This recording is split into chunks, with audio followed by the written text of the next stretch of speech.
Toyota's Friday Night Rivals, presented by ETSU Health.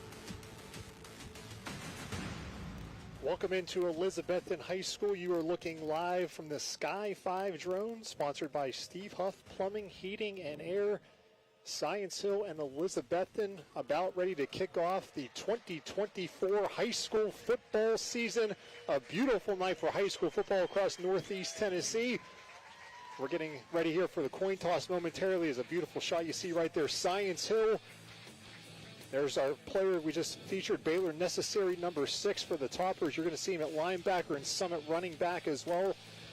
And Coach, this is the moment now before the game. Take me inside. What are these nerves? What are these feelings like right now, just minutes away from the season starting? Oh, not only the players, but some of the coaches probably got a few butterflies too, waiting for that opening kickoff, because in the off season, all the work they did in the weight room and conditioning and all that, 7-on-7 in the summer, and now you're here for the first game and a big rivalry at the first game at that. A great evening for Friday Night Rivals. There's Stacy Carter in his 15th season as the head coach of the Science Hill Hilltoppers, and Sean Witten for Elizabethton in his 18th season. These two are some of the veterans, and now we're going to go down for tonight's coin toss. This evening's coin toss is sponsored by the Tennessee Army National Guard.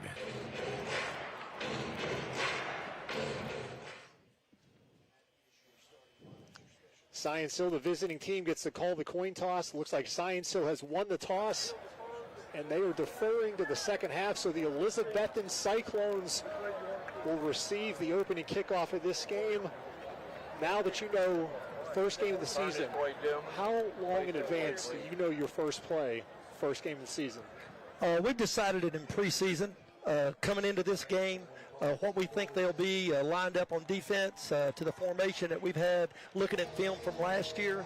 And they might right off the bat, do a play fake, get right back on the ball, and then fake the play for a run, and then throw it deep down the sideline. I look for explosive plays to come tonight. Science Hill, Elizabethton, Citizens Bank Stadium. This is the third time we've broadcasted this game to start a season. In 2020, we were right here. Science Hill losing to Elizabethton. 2 years ago in 2022, Science Hill came here and beat Elizabethton. So maybe the kind of mini grudge match tonight, so to speak. The third time we broadcast this game, each team has won one so far. A nice crowd from Science Hill has traveled over here. Very America-themed for the Hilltopper student section tonight. In Science Hill, they deferred, so Elizabethton will receive the opening kickoff, and we'll see the Cyclones offense on the field first tonight. Yeah, I don't believe there'll be a surprise here on this first kick. You can see Elizabethton moving up there. They're ready for an onside kick, but I think we're going to see this maybe go deep. Carter Lockman, the junior for Science Hill, will get the season off for both of these teams. From the high school, you kick off from the 40-yard line. Elizabethton has won 5 of the last 6 meetings between these two schools, but the road team has won 2 straight. And this is a special meeting tonight. Number 100 all-time meeting between Science Hill and Elizabethton on Friday Night Rivals. Jeriah Griffin back there. He's a superstar for the Cyclones. Lockman gets the signal from the referee, and we are underway. Almost. They call it delay a game. How many times do you have a delay a game on an opening kickoff? I can think of one. So now they will go back and kick off from the 35. I don't know what happened on that. Well, if you say first game jitters and nerves right there, that's a perfect example. Yeah. I mean, I don't know. When did the clock start? And so Lockman backing up 5 yards, now kicking off from his own 35. Yeah, they returned, and they've moved up to the 15. Justice Wallen and Jeriah Griffin back for the Cyclones, and we are now underway. Jeriah Griffin is going to field this at his own 11. He breaks it to the outside. Jeriah Griffin, some nice room to run across the 30, out of bounds around the 32-yard line. This Science Hill offense coming onto the field. Rhett Slagle, the quarterback, is back from last year. That's a big comfort for Sean Witten. He said it makes a big difference when you have a returning quarterback. Slagle, a junior, he'll be back. Of course, Sean Witten calls the plays on offense for the Cyclones as well. And you see Slagle there, number 8, 6'2", 195, junior. And Coach telling me that he is one of these guys who throws it better sometimes outside the pocket than in the pocket. Yeah, throwing it on a run. It's that RPO offense. You know, he has the option to run the ball or he can throw it. You'll see receivers here. We got motion right off the bat. Shotgun on the first play. It is going to be a handoff for the Cyclones. Yeah, when you see the replay on this, a beautiful trap over here off the left side. They pulled the two guys on the right side. Hughes came across and kicked out the end, and Wallen had a great run. There's Elizabethton offense right there. Rhett Slagle and Bryson Rowland. Someone else to keep an eye on. You see Bryson Rollins. You think, of course, he was the fantastic quarterback Elizabethton had, led them to 2 state championships. Now there's a Bryson Rollins at wide receiver for Elizabethton. That was Justice Wallen on first down, picking up 4, 2nd and 6 for the Cyclones. They're going to give it to Wallen again. And he's going to be close to about 2 yards short of a first down. Yeah, that was the old flip-flop play. Same play going to the other side of the field. Went to the 2 wide receivers that time. In there on the tackle was necessary, number 6 from his middle linebacker spot. Science Hill defense, a 3-4 defense. The 2 linebackers, they're necessary. Freeman, the middle linebackers, the bread and butter, the toughness of this Science Hill defense. Be 3rd and 2. We've seen 2 running plays so far for Justice Wallen of Elizabethton.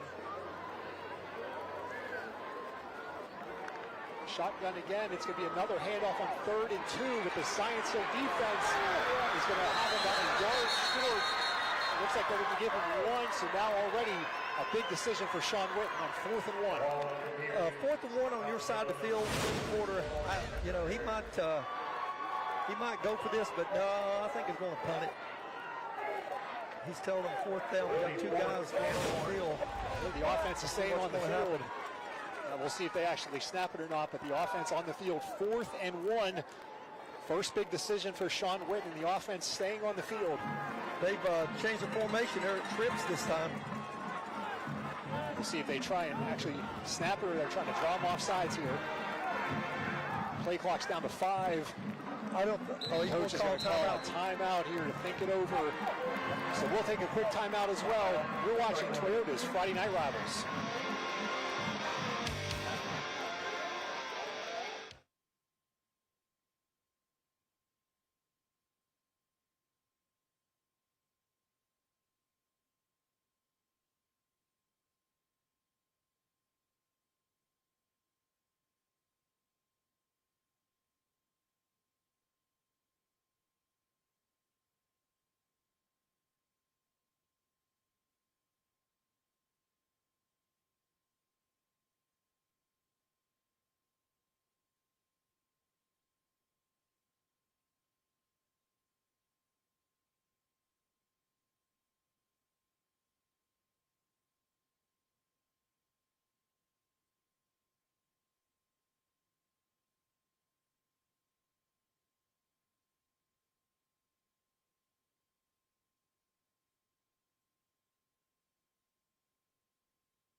Welcome back to Elizabethton. There is the distance the Cyclones have to go. 4th and a yard. And they now bring out the punt team. Sean Witten calls timeout there, had the offense on the field. Now the punt team is out here, but if you're Science Hill, you have all eyes. You think something fishy could be up here? Yeah, with just 4th and 1, maybe, but you can see the number of people in the box right now. They got 9 guys in there. And Elizabethton is going to punt it away here. Coach Witten thinks better. This is a nice punt. Down inside the 20, inside the 15. It's still rolling down to around the 13-yard line. So Sean Witten thinks better going forward, takes the timeout, punts it away. Now back Science Hill up inside the 20. Yeah, now Science Hill's got to drive the football down the field. What happened right there, if you noticed in that punt return coverage, they didn't send anybody to rush the punter. They were waiting to see if something sneaky was going to happen. We have a trick play right off the bat here. Now Science Hill goes the offense. Spencer Taylor, quarterback, he started midway through last season, really led a resurgence for Science Hill. They struggled early, made a change at quarterback, and really took off with Taylor. His first time facing Elizabethton, though, and he's going to hand it off on first down. Not much going with that Elizabethton defense. They were coming hard in the middle that time. Looked to me like Hughes and Rainwater and maybe Wall and all were right in there on the tackle. That was Ian Mathis getting the first down carry. Here's that Science Hill offense. You mentioned Taylor, Aiden Perry, running back. He's a transfer from Daniel Boone. And the big tight end, Corbin Lazier, transfer from Sullivan East. He is committed to go play for Deion Sanders at Colorado. Second down, Taylor to put it in the air for the first time. It's incomplete. He was looking for Stephen Famoyan. Maybe took his eyes off the ball there. Yeah, looks like it was a little low on the pass that time. But I think they had it covered great out there, Elizabethton did. They brought the safety up real hard. Here's the Elizabethton defense for you. They go with 4 defensive linemen, 4-3 defense, 3rd and 10. So Science Hill, 2 plays, no yards.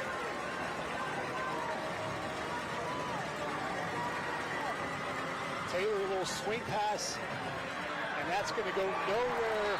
The penalty marker comes in from the backfield. See the man who made the play over there, Griffin's in on the tackle from the safety spot. He moved up there on the trips on the outside, had a safety behind him, and he just took off once the pass was thrown. He's in the backfield. It's holding against Science Hill. You figure the Cyclones will decline. Holding offense, number 2. That penalty being declined. 4th down. Our referee tonight, Larry Hutchinson. We've had his crew several times over the recent years, and you can see number 2, Stephen Famoyan, gets called for holding, and that was a pretty easy call right there. Yeah, and you can see how fast Griffin came up there from the secondary, cut his legs out, a tackle for a loss. Big defensive stand there for Elizabethton right out of the box. So Science Hill now punting from inside their own 5-yard line. They get this one away. Elizabethton setting up for a return. They're going to get some good field position. The Cyclones down to the 41-yard line. We'll mark at the 40 for Elizabethton.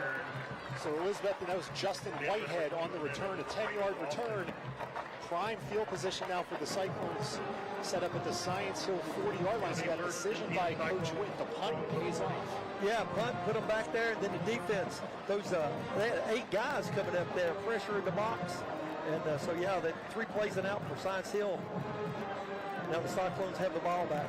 They're trying to get another guy in here right now in the huddle. The Science Hill defense facing a little adversity here with the short field. We'll see if they can rise up. Got another running back in the game right now. Wallen, Justin Wallen, number 28. Elizabethton staying with this formation. There could be a flea flicker here. Slagle throwing it deep. He's got a man open. Underthrown a little bit. Flag comes in. Yeah, they got the defensive back there. Huff didn't play the ball at all. It was really a smart defensive play. He just went through the receiver. He wasn't able to catch the ball. They would have had the ball first down on the 5-yard line. Now they're going to be back here and have it first down on the 30.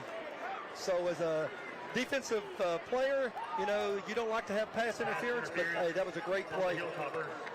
He got beat deep and pass interference. Defense, number 2. That penalty's been accepted, 15-yard penalty. First down.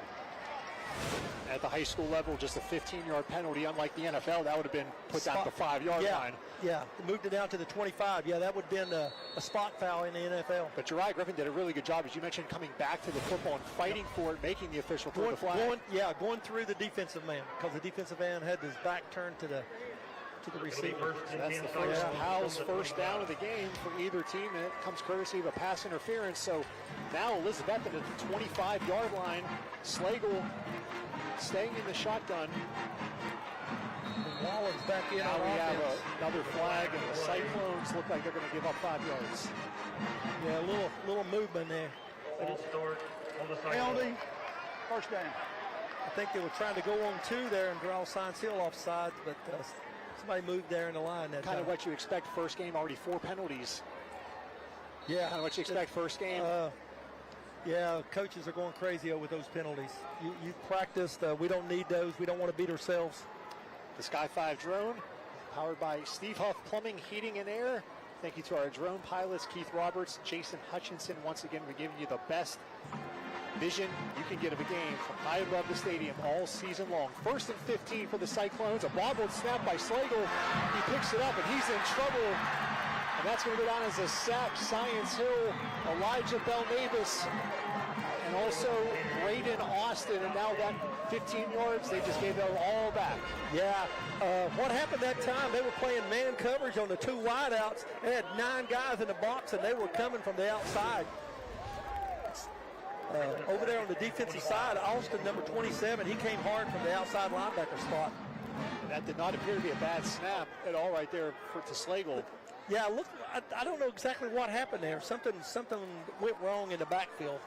I know Slagle wasn't happy with it. And now it looks like Elizabethton's taking another timeout. And we're going to take a timeout as well. Scoreless here early on in Elizabethton.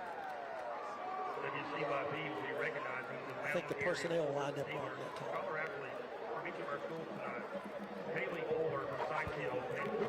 I think we'll see another one go deep. These scholar athletes then have an opportunity to compete and receive a $5,000 scholarship to the school of their choosing and become our scholar athlete of the year.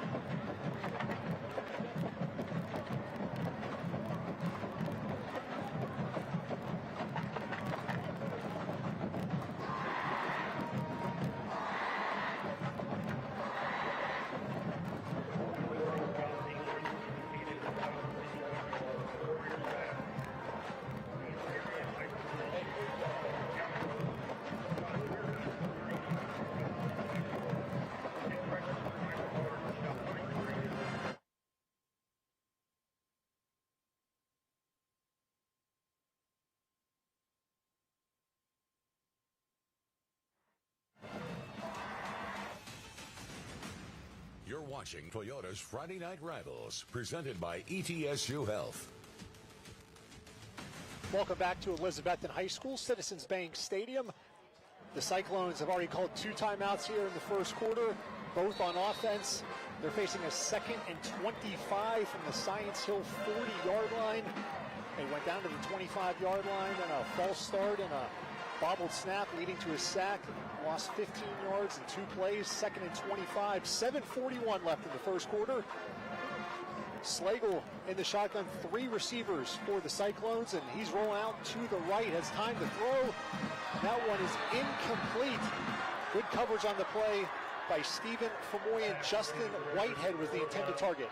Yeah, they ended up being double covered there, but he made a good throw throwing it to the outside. Either my man catches it or nobody catches it. They gave him a little false read there to begin with. They had man coverage on the backside, and then they dropped out of it right before the ball was snapped. And then he took off rolling to the right. 3rd and 25 now for Elizabethton. They started this drive at the 40, and that is where they are right now. I'm thinking they're just looking to get in field goal range right now. We might see a crossing pattern in the middle, a little dig route in there.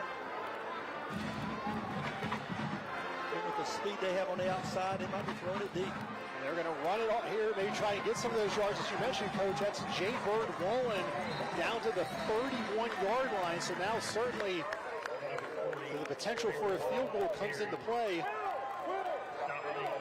Yeah, in warm-ups, the kicker's got the leg to do it. Will Bowers is the kicker for Elizabethton. He is just a sophomore, but Coach Witten says he has the utmost confidence in this youngster. He played for them last year, had a lot of big kicks, and he is coming out here to attempt this field goal, which would be a 48-yard field goal for Will Bowers. I believe in warm-ups it might have been 55 he made. We'll find out right here. He's definitely got a lively leg, that's for sure. Will Bowers attempting a 48-yard field goal. Now we get a penalty.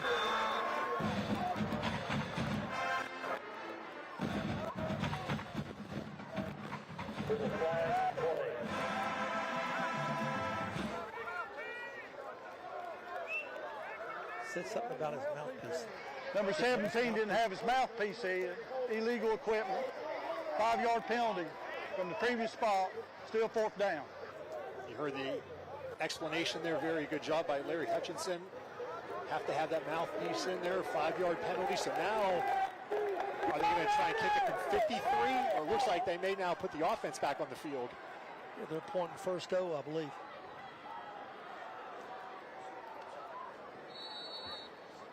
So now you wonder if Slagle maybe tries the pooch kick this possibly as well.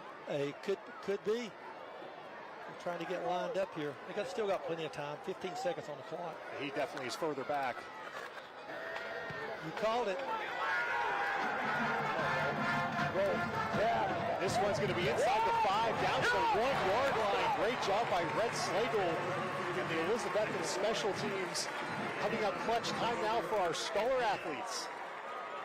Toyota and your local Toyota dealer are combining resources to support our area high schools. We stand together as community partners for our high school athletes and their families to help schools and students get the most out of their high school years. Toyota is proud to join News 5 WCYB, Fox 39 WEMT, and Tri-Cities CW to provide each host team with a charitable donation to their school. Proudly presented by Toyota and your local Toyota dealer.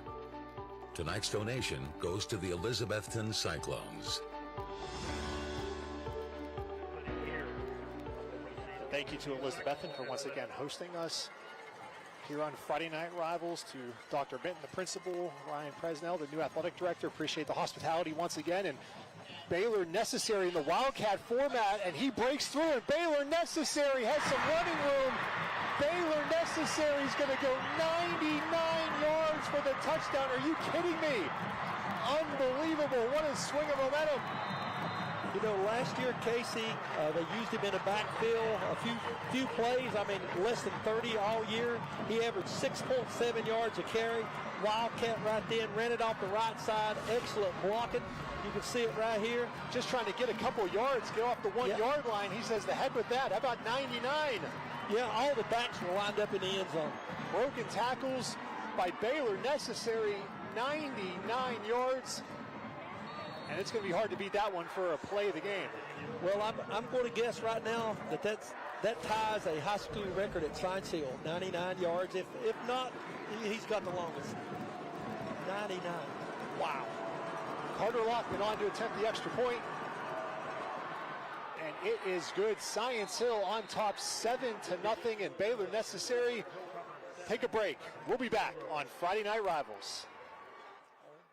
The summer sales event is going on now at the all-new Kia of Johnson City. Drive away in a brand new Kia Forte LX or a Kia Soul LX for just $299 a month. Come check out the new state-of-the-art facilities, and while you're here, register to win tickets to see Morgan Wallen at Neyland Stadium in September. That's right, Kia of Johnson City is giving away 2 pairs of tickets to see Morgan, and all you have to do is stop by and register today. Come see us today and shop us online at KiaJC.com.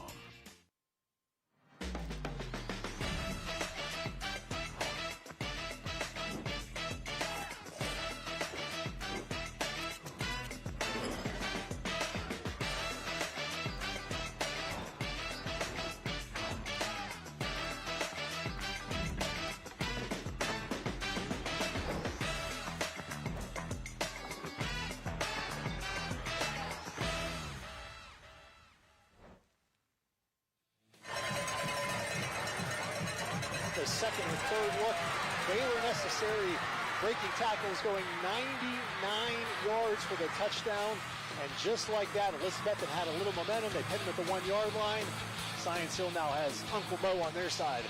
We just witnessed 2 of unbelievable plays. One on the punter and them downing it at the 1-yard line. You can't get better than that if you when you hit the football.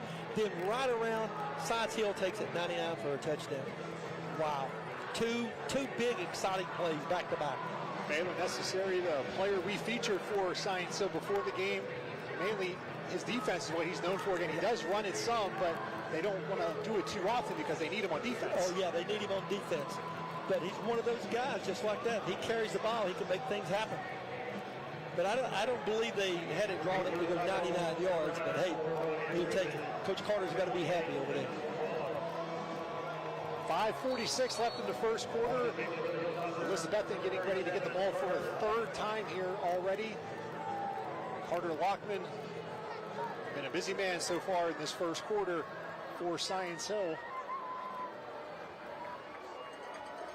Justice Wallen and Dry Griffin inside their 10-yard line. Lockman better hurry up. The play clock's down to 2.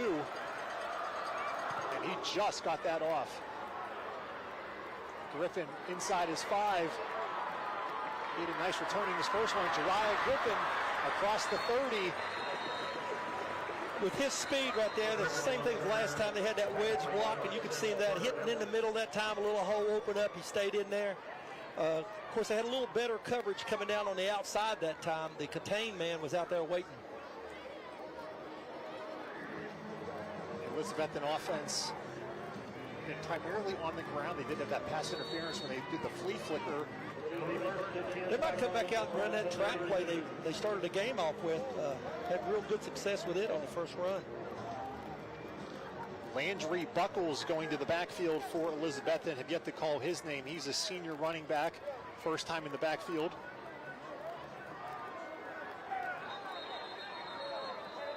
And we get another stoppage of play here before this series.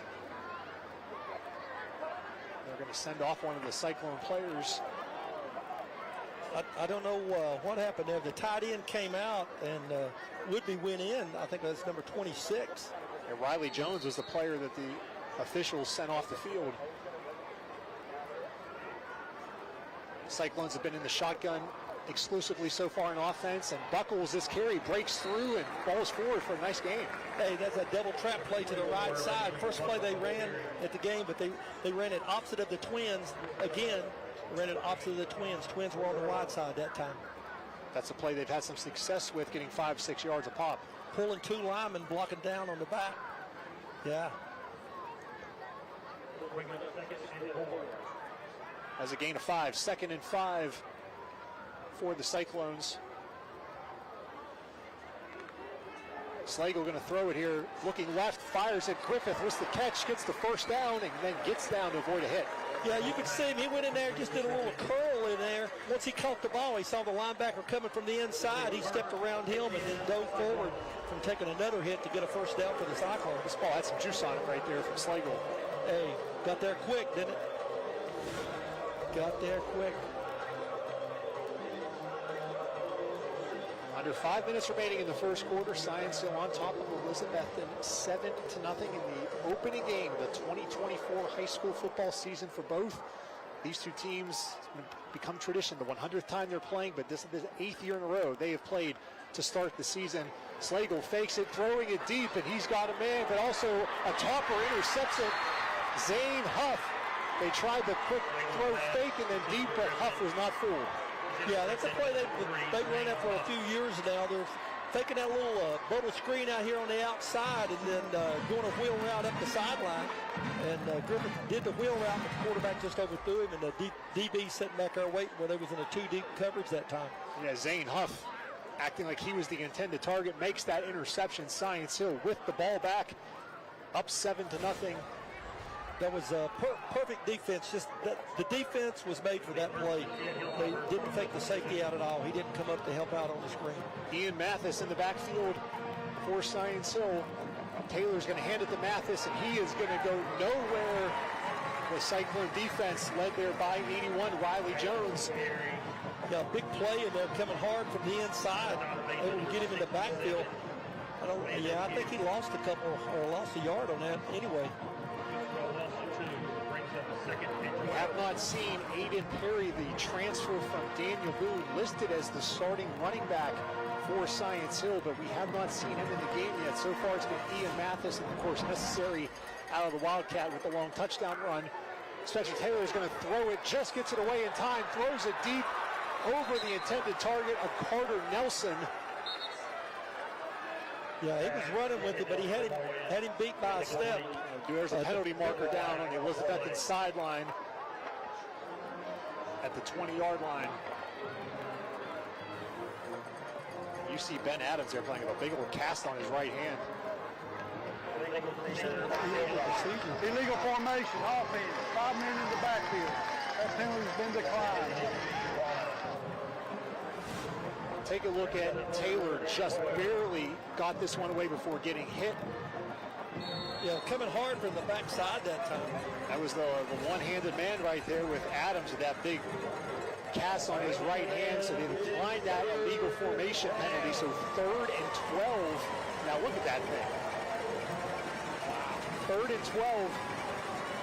Taylor going to throw it, setting up a screen. He's in trouble. Throws it away. Elizabethton snuffed that one out. Yeah, they went with the guy in the backfield when he swung to the left. Yeah, they had the screen all covered there. Quarterback made a really smart play that time. Taylor did by just throwing the ball away over here on the right-hand side. Now they're going to be punting. Elizabethton defense forces a 3 and out. Other than that, it's easy to say, other than the 99-yard run, Elizabethton's defense hasn't given up much. Oh, no, they've been right there every play, putting pressure at the line of scrimmage. Cole Rizou, the backup quarterback. He is also the punter. Now we have an offsides against Elizabethton. It was 4th and 12, so that shouldn't change anything here. No, they get an easy 5 yards right there. Might have been Mathis over there on the right-hand side. Defense number 4, 5-yard penalty. Down remains 4th down. Cole Rizou, the punter, is also the backup quarterback, a baseball player for Science Hill. Rizou is a junior. 4th and 7. And it's a rope line drive sends Griffith all the way back. This one's going to roll inside the 20, inside the 15. What a punt by Cole Rizou. Jariah Griffith just lets that one over his head down to the 12-yard line. That really flips field position. Oh, flip the field position, and they were waiting on it. I thought that Griffith might run out there and grab the ball for a second. I'm sure they're telling him to get away from it over here on the sideline. But, yeah, the Cyclones are starting deep in their territory all the way back to the 12-yard line. 3:23 left in the first quarter. It's really been a defensive battle other than one play so far. Neither team's offense outside of the 99-yard run by Necessary in a rhythm yet. Yeah, and it seems like this has been a long first quarter. Now you got Elizabethton's taking 2 timeouts. Had a long touchdown here, so we'll see if the Cyclone offense can get going. Rhett Slagle coming off an interception. He's going to have 2 backs in the backfield. They're going to hand it off to Jay Bird Wallen. And he's going to pick up a nice gain. Time now for Martin Dentistry Smile Cam. The Cyclones cheerleaders flashing a nice smile there. Thank you to Martin Dentistry for sponsoring our Smile Cam. That was a big play off a right tackle over there again. Gaining 8 yards on the carry. Got 2 to go. First down. Yeah, Jay Bird Wallen, a pickup of 8. Wallen's going to get it here on 2nd and 2. He's got a first down and then some. The big man, Jay Bird Wallen. Yeah, what was going on that time there for the Cyclones? They just lined up in there tight, had one wide out, and then an H-back in there, handed the ball off, ran off the left side. Big run for over there at Smalls that tied in, and the H-back with Woodsby. They just ran behind 2 great blocks on this left-hand side. Jay Bird Wallen's listed at 225. I think he might be a little bigger than 225. He's carrying a heavy load there. I mean, his arms look like they're 225. Yeah, they're going to have to tackle him low. You're not going to tackle him up high. Wallen, they're going to give him again. He had 2 nice runs. How about a third? Jay Bird saying, embracing contact, looking for that defender. Yeah, he got there low, got his shoulder pads down there, and was just driving. That time we had a great block. Hughes pulled from over on the right-hand side, did a little kick block there on the defensive end. You can see he's able to get upfield. Right here he comes, 24. Actually seals him off inside. Wallen was able to bounce it out. Picked up great yardage, got 7 yards. 2nd and 3. This has been the Jay Bird Wallen drive so far for Elizabeth, and he's taken it from the 12 to the 37, 25 yards. He is now getting a breather. And that's going to be Buckles Hey, they just did a flip-flop. When you watch this play, it's what I used to call the flip-flop. Run the same play to the other side. That time, I believe Kodak, the left guard, pulled and kicked out on the right side. That's a Powell's first down for Landry Buckles. Nyleek Anderson on the stop for Science Hill, but this Elizabethton ground game getting something going here. Yeah, they line it up as two tight ends. Got a flanker out wide. Of course, that's Griffith out on the outside. He's got man coverage out here. Then you got the H-back up tight there. They're going to stick with the ground game. Buckles across the 50. Science Hill holds them to a gain of 3 as we're under a minute remaining here in the opening quarter. Yeah, that was a great play that time there. The linebacker come up there and put a stop on that. The H-back missed his block.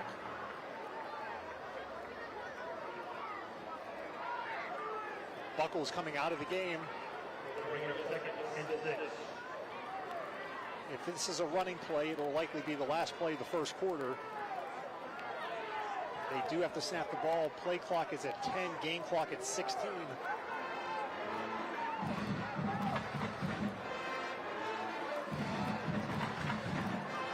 Slagle's going to hand it off. Wallen down inside the 45 to the 44. That will be the final play of the first quarter. 12 minutes in the book. Science Hill 7, Elizabethton nothing. You're watching Toyota's Friday Night Rivals.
You're watching Toyota's Friday Night Rivals, presented by ETSU Health.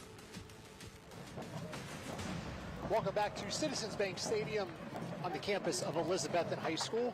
Casey Getz joined by James Cawley here. Good first quarter. Science Hill on top of Elizabethton 7-0 as we're getting ready to start the second quarter. It's a 3rd and 4 for the Elizabethton offense, exclusively on the ground this series. Been a running back by committee on this drive so far. Big 3rd and 4 for the Cyclones. And Wallen is going to get it on 3rd and 4. The ball pops out, but it went right back to him. Justice Wallen gets that one back, and it's going to be 4th down.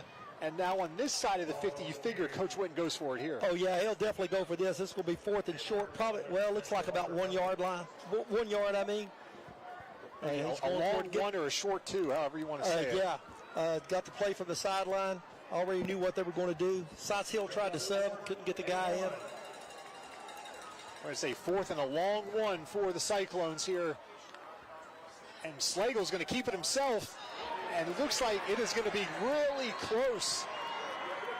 But the Science Hill sideline thinks that's not, he didn't get it. I don't believe he did. He didn't get to the 40-yard line. I believe he had to get on the 40 to have the first down. We might see our first measurements if they want to measure, but I don't. Yes, they are. Yeah. I believe he's short. Great defense over there on that right-hand side that time by Science Hill. Yeah, we're going to see here. This is going to be close. The coach making his first call of the season. That eagle eye is saying he doesn't think they have it. No, I believe he had to get closer to the 40. I think he's short, maybe by the length of a football. Our first chain of the season, and you are right. 1 for 1 on the season. Short, turnover on down, Science Hill football. And here's the replay. Slagle looks like he has the room right here. Then those two defenders, he runs into his own man. I think I kind of slowed him down right there. He ran in to Riley Jones, his tight end. Yeah, and Freeman, number 43, from the inside linebacker, came up there and laid the hit to keep him from going forward that time. Yeah, the tight end started up into block, and then he went outside, and Science Hill took advantage of that. Thank you to Steve Huff Plumbing, Heating, and Air for being our Sky 5 drone sponsor. And thank you to Keith Roberts, Jason Hutchinson, who will be flying the drone for us all season long here on Friday Night Rivals. So now that Science Hill offense back on here, Taylor's going to throw it. He finds Corbin Leisure, the transfer from Sullivan East, and he has almost 10 yards. Yeah, great play right there. You'll see this tomorrow, too, on Saturday. Big favorite play of college teams. They bring him across, and then he just heads on out into the flats, makes a little block there, turns it upfield. He's got some speed. Looks like we have now Aiden Perry, the transfer from Daniel Boone, in the backfield. Has not gotten the carry yet. This will be his first one. Aiden Perry has a gain of 3, maybe 4 for the Toppers. Yeah, it was a good run over here on the left side. That time you had the tight end and the H-back both blocking. Was able to pick up 2 yards. The defense was strong that time, too. I believe it's number 81, the defensive end that time coming up there. It's Jones. He held his ground. Science Hill picking up the pace a little bit here on this drive. They're going to give it back to Perry. He goes across the 45, down to the 43. Yeah, Lacer, he went across the formation again that time and he ran up the middle. I think maybe one of the linebackers stepped outside just a little bit.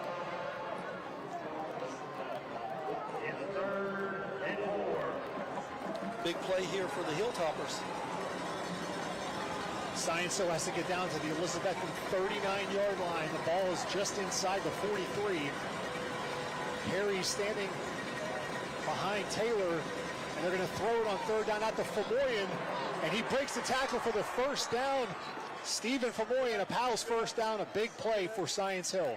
Oh, and the defense was there. He split the defense that time.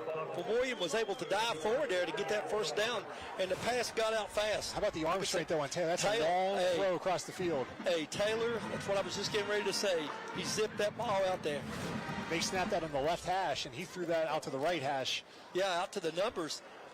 But how the speed that Elizabethton recognized the play, and he was still able to get the first down.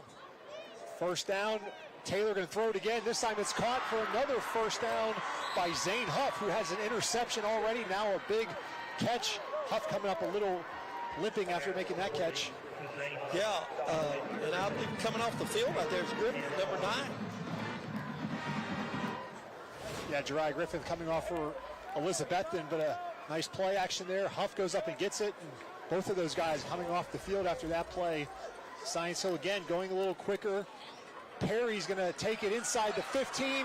Aiden Perry sets up a first and goal for the Toppers. Yeah, really good blocking at the point of the attack there on that right-hand side. Necessary agreed, and he was able to weave his way through there. He got by a linebacker, then he cut it on upfield and got that forward body lean, dove forward. He's inside the 10. First time either team's inside the Toyota red zone. Science Hill picking up the tempo here. Perry's going to take it again on first down. Aiden Perry inside the 5. Yeah, once again, that strong block there down that right-hand side. He was able to get up there and pick up 5 tough yards. Now, I think maybe this is going to be necessary time right now for Science Hill. Perry takes him down the field, now bringing the big fella, Baylor Necessary, who has the game's only touchdown so far. And it looks like he is in the game. Yeah, he's in halfback. Actually, I think he's going to be at the Wildcat. Is he going to be the Wildcat this time? And last time they sent a man in motion and overloaded the blocking on the right-hand side. Yeah, he's going to be the quarterback. Nyleek Anderson, big sophomore running back, is going to be to his left. We can look at this coming to the left this time, I believe. There's Leisure in motion. Yep, right to the left side. Necessary left inside the 5, down to about the 2-yard line. So Elizabethton holds him out of the end zone, but they're probably going to have to stop that play 2 more times. I'm thinking they're going to see it again. Nyleek Anderson's going to come out of the game. Hayden Smith. Now he actually started to come out of the game, did Anderson, but then... That was great defense over there. That time by Elizabethton. You had number 81 Jones in there again at defensive end, as well as the linebackers coming up there, and Buckles 24. All right, so now they're flip the formation here. 3rd and goal, Necessary in the Wildcat. Again, he's going to keep it this time, run right up the middle. Baylor Necessary in for his 2nd touchdown of the game. 13-0 Science Hill. Yeah, big runs in that game were made on the right-hand side, and once again, once they got down to the goal line, Necessary ran it up between the guard and tackle over there. Sawyer Necessary, number 53. That's his younger brother. And Reed, number 50, playing tackle over there. Good blocking, hard running. Yeah, so later tonight I'll have to say, you only scored because I blocked for you there, big brother. Yeah, I'm sure he's going to give him a pat on the back. Carter Lockman looking to make it 14-0.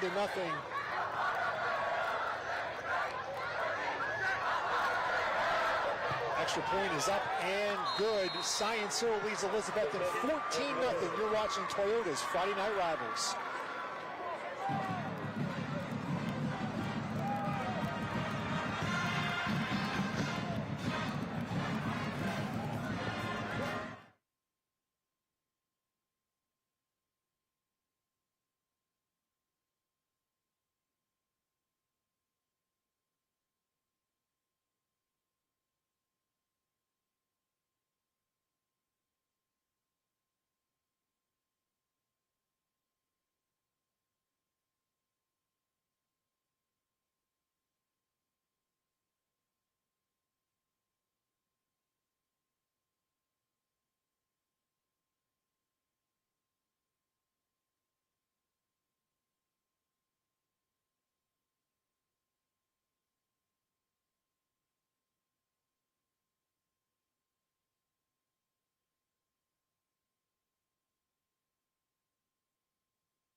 Welcome back to Elizabethton.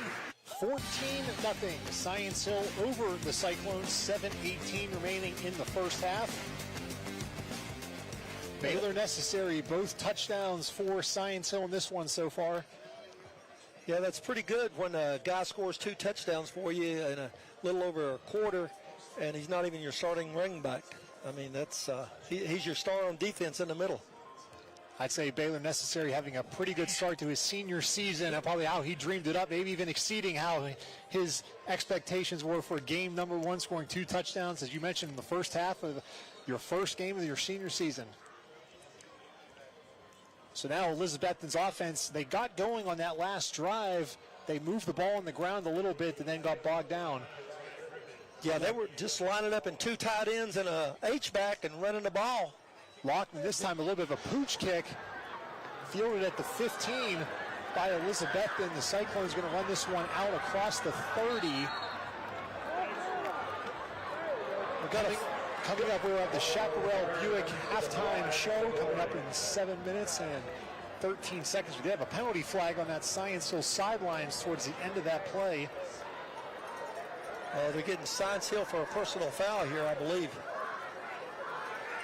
We'll see right here.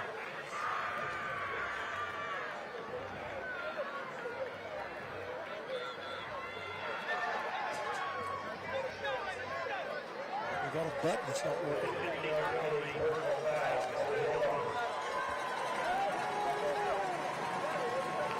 After the play, we have a lay out of bounds.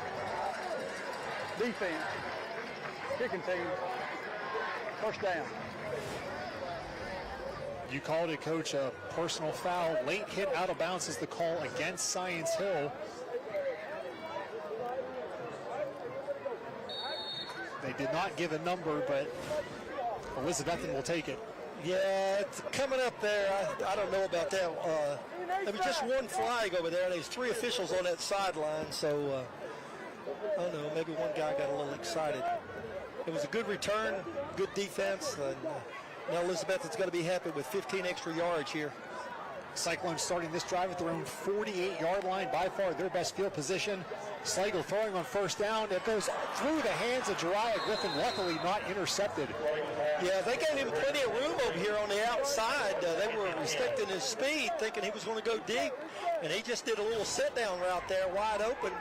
Was able to get him the ball. Slagle got the ball there, but it was just a tad high. Elizabethton fortunate again. That one did not get intercepted. Anytime that ball pops up in the air. Yeah, well, thankful for Elizabethton. He was throwing it to the outside, and the pop-up went to the sideline. 2nd and 10 for the Cyclones. 7:04 remaining in the first half. Jay Bird Wallen getting the carry, and he's going to be close, maybe 2 yards, a yard short of a first down. Great run up the middle. I think he was just looking for a hole in there. Rainwater, the center, and Hughes, the right guard, and Kodiak, the left guard. They did a great job blocking in there, and he just made a cut off of him. And you can see that low forward body lean that he has. Got the shoulder pads square, getting upfield. Jay Bird Wallen, junior running back. He is a handful back there. Slagle's going to keep it himself here on a quarterback carry, and he's going to be really close to the first down. Yeah, great play by the defense there on the inside. And they give it to him. They're not even going to measure. Larry Hutchinson makes the call. That's a Powell sudden service first down for the Cyclones. They need to get something going here. Remember, Science Hill, they deferred the kickoff to start this game, so Science Hill will get the second half kickoff. Spread it out a little more now. You got a wide out at the tight end on the right side. And we've got a penalty marker. Early indications are this is against Science Hill. Yeah, snap, encroachment, 71 from defense, 5-yard penalty, first down. I think he said, did he say 71 or 74? I think it was 74 that jumped off sides there in the middle. I'm looking at Big Emil. Yeah, Julian Emil. Science Hill head coach Stacy Carter saying that he goes by Jelly. So Jelly Emil, a little quick there. 1st and 5. Wallen's going to take it on 1st and 5. And not much going there for Jay Bird. No, it was just straight ahead blocking that time. There was no traps at all. And over there on that left-hand side, coming down hard from the outside at the defensive end. Or the linebacker on that side. Hayden Cox. Yeah. Number 90, Hayden Cox, I think, was the main defender there for Science Hill. 2nd and 4 for Elizabethton. Ball at the Science Hill 34-yard line. As we approach 5 minutes remaining here in the second quarter. Now we have another flag. This is going to be against Elizabethton. I believe the right guard moved that time. Offense, 5-yard penalty, second down. Just a little flinch right there. That one against the right guard, Landon Hughes. Not totally unexpected. A lot of penalties in this first game of the season. Yeah, you know, that's one of the things you hate on offense is like you go on two trying to draw the defense off sides and you jump yourself, you know. So 2nd and 9. The 5-yard Science Hill gave Elizabethton. Elizabethton gives it right back. Slagle's going to throw it out to Griffin. Makes the catch, but a nice tackle there by Stephen Famoyan, allowing him no yards after the catch. Yeah, that was just man coverage. Once he broke to the outside, Famoyan was coming up hard. It was a good pass. You know, you don't have much yardage. Short yardage gain. There's the Martin Dentistry Smile Cam, the Science Hill cheerleaders. All right, 3rd down.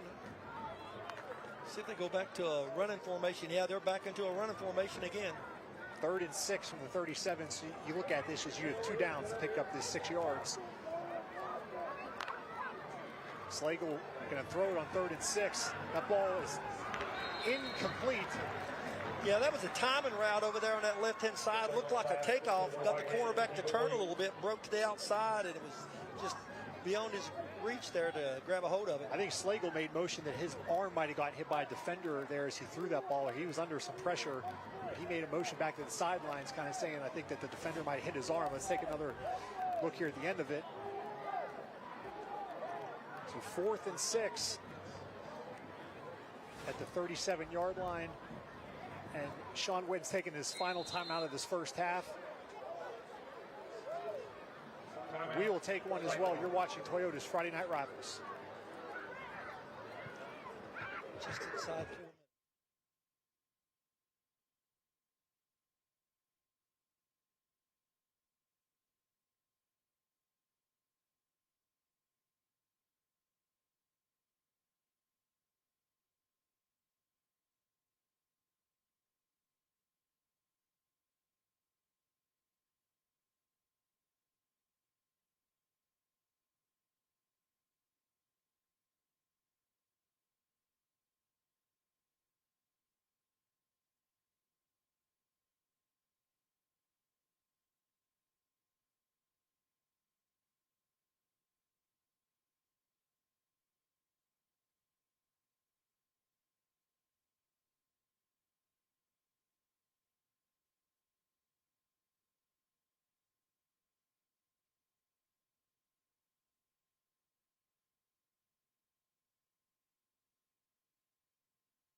Welcome back. Coming up in the second half, we'll have our Toyota drive of the game.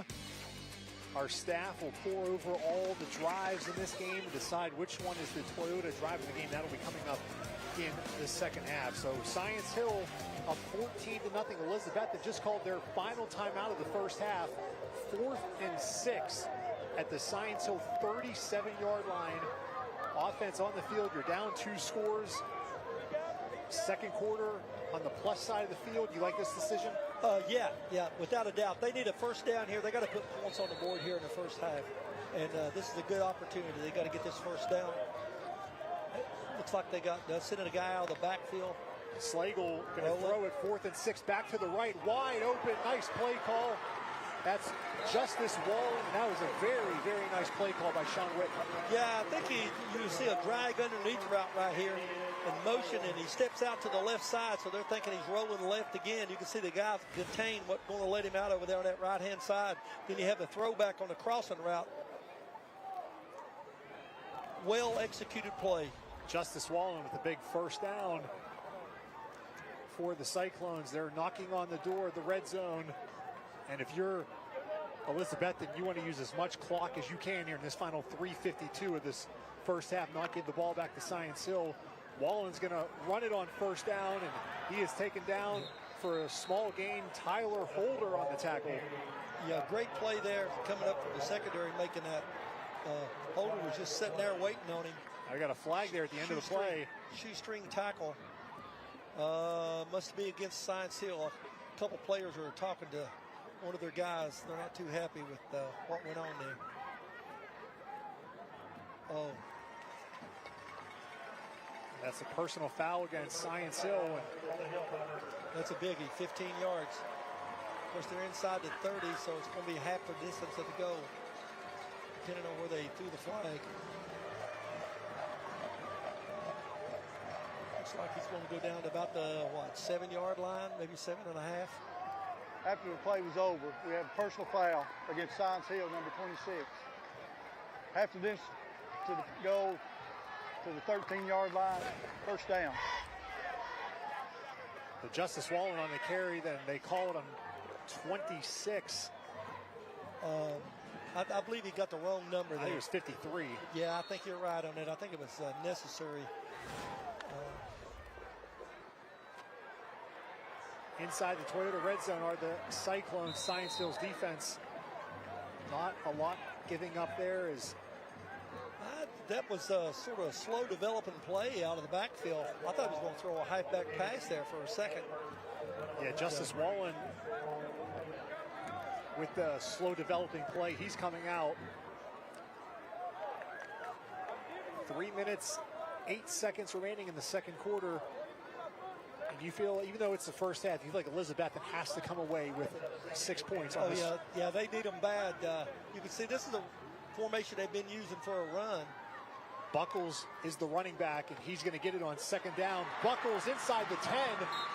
And I'll tell you what, I like Landry Buckles. He's got a little bit of burst to him. Hey, he's got some explosive speed right there, and then that forward body lean, diving forward. Well, Buckles appears to be hobbled after that carry, so he's going to come out, but it's going to be first and goal. Once again, you can see a little trap play, extra blocker over here on this right-hand side. Looks like he might have hit his shoulder there.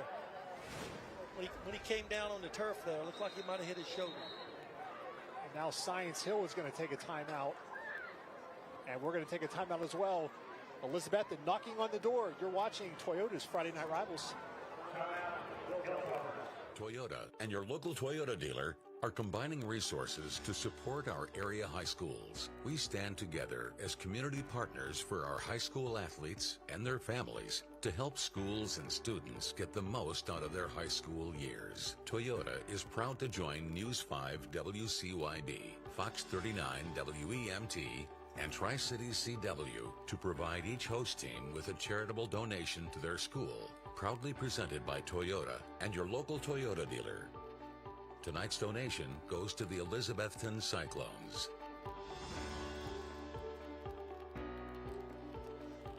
Thank you once again to Elizabethton hosting us on week one. There's Sean Witten, his 18th season as the head coach of Elizabethton. Of course, he played here as well, so he's been involved in this rivalry for a long, long time. Coach Witten, one of the good ones in Northeast Tennessee. You got it. He's got to be pleased with this drive so far. They're down to the 6-yard line. But he'll get excited here when they put the ball into the end zone if that happens. Of course, that's the reason Science Hill called that timeout. Tell their defense they're going to have to toughen up. Yeah, 3rd and 2. We'll see if they go into a goal line defense here with the 3rd down and short. 3rd and 2 inside the Toyota red zone. You got 8 guys in the box. Buckles is back in at running back after the timeout. And they're going to give it to Buckles, left side. He's going to be still fighting. He's got the first down, but no touchdown. I think that's been their most successful play tonight. You'll see on the replay here, they pulled 2 linemen to block over there on the outside, and he just cut it up on the inside, running hard. Right there they go. Kick out, up inside, spin, diving. Buckles coming out of the game. 1st and goal. And if I'm Elizabethton, I'm in no hurry here. Let that clock roll a little bit here. Don't give Science Hill too much time on the back end here. They bring in Wallen. Justice Wallen's going to take it in for the touchdown for Elizabethton. The Cyclones are on the board for the first time, but there is a penalty flag. Uh-oh. Let's see what it is. Where's the flag at? It's in the end zone.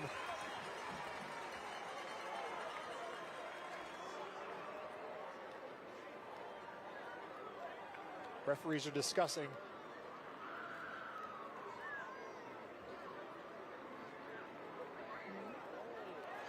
Personal foul against Science Hill. Let's take a look at the replay here.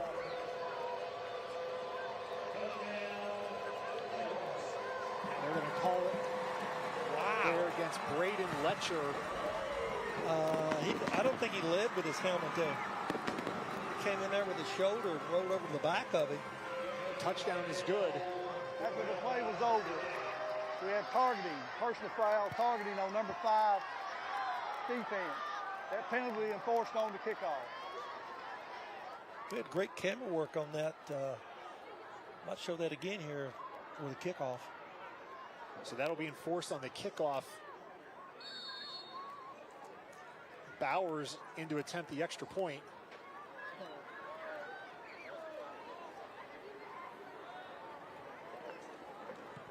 Will Bowers kicks it through. It's 14-7. We'll take a timeout as the Cyclones get on the board for the first time. It's great blocking over there, that left-hand side. They have that lead. The Dobbins Bennett Indians versus the Greenville Green Devils are Toyota's Friday night rivals. Friday, August 30th on News 5 WCYB. Join Casey Getz and the News 5 sports team as they bring you live game coverage of some of the biggest and oldest football rivalries in the region. Pre-game coverage begins at 7 p.m. Toyota's Friday night rivals, presented by ETSU Health. The summer sales event is going on now at the all-new Kia of Johnson City. Drive away in a brand new Kia Forte LX or a Kia Soul LX for just $299 a month. Come check out the new state-of-the-art facilities, and while you're here, register to win tickets to see Morgan Wallen at Neyland Stadium in September. That's right, Kia of Johnson City is giving away 2 pairs of tickets to see Morgan, and all you have to do is stop by and register today. Come see us today and shop us online at KiaJC.com. Welcome back to Citizens Bank Stadium, Elizabethton, Tennessee.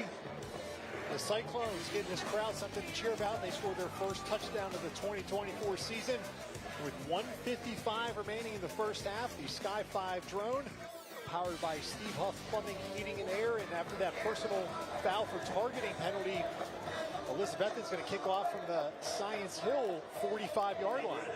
Yeah, you can look at it, put this ball in the end zone. That way there'll be no return. You get your defense on the field. Science Hill doesn't have a chance for a big play here on the kickoff. But the lineman's going to have to move up there a little bit there. Go 2-4 back. I guess we'll see what they... Caleb Campbell is going to correctly on the right side now. Kick off here, not Bowers. If you're that front line of Science Hill, you got to be prepared for anything here. Make sure that ball goes over your head. Maybe put it over in the corner. And you're right, Coach. Sean Witt not taking any chances and going to put that one through the uprights. Make Science Hill go 80 yards with 1:55 remaining here in the first half. Science Hill does have 2 timeouts. Elizabethton out of timeouts. Yeah, well, I think what we'll see is you won't see as many guys in the box this time for Elizabethton. They will back off just a little bit, I believe.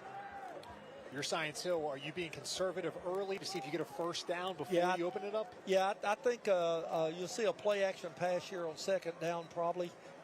Right now, maybe a run or a quick pass out in the flats. Science Hill going 2 receivers. Staying with their 3-4 defense. Throw it on first down. It's going to be a gain of about 7 or 8. Yeah, threw it to the outside there. Just sort of like a little screen out there. Had one guy blocking for him. John Gutierrez on the reception. First time he's made a catch for Science Hill. Gutierrez, senior. They're going to give him 9, actually. 2nd and 1. Now Aiden Perry's going to take the handoff. He's got a first down across the 35. That'll stop the clock. A Powell's first down. Science Hill going to get on the ball. The clock stops in high school until the chains are set. Yeah, that's what Science Hill needed to pick up a quick first down. Get a little momentum here. We'll see if the Cyclones can slow them down here on this play.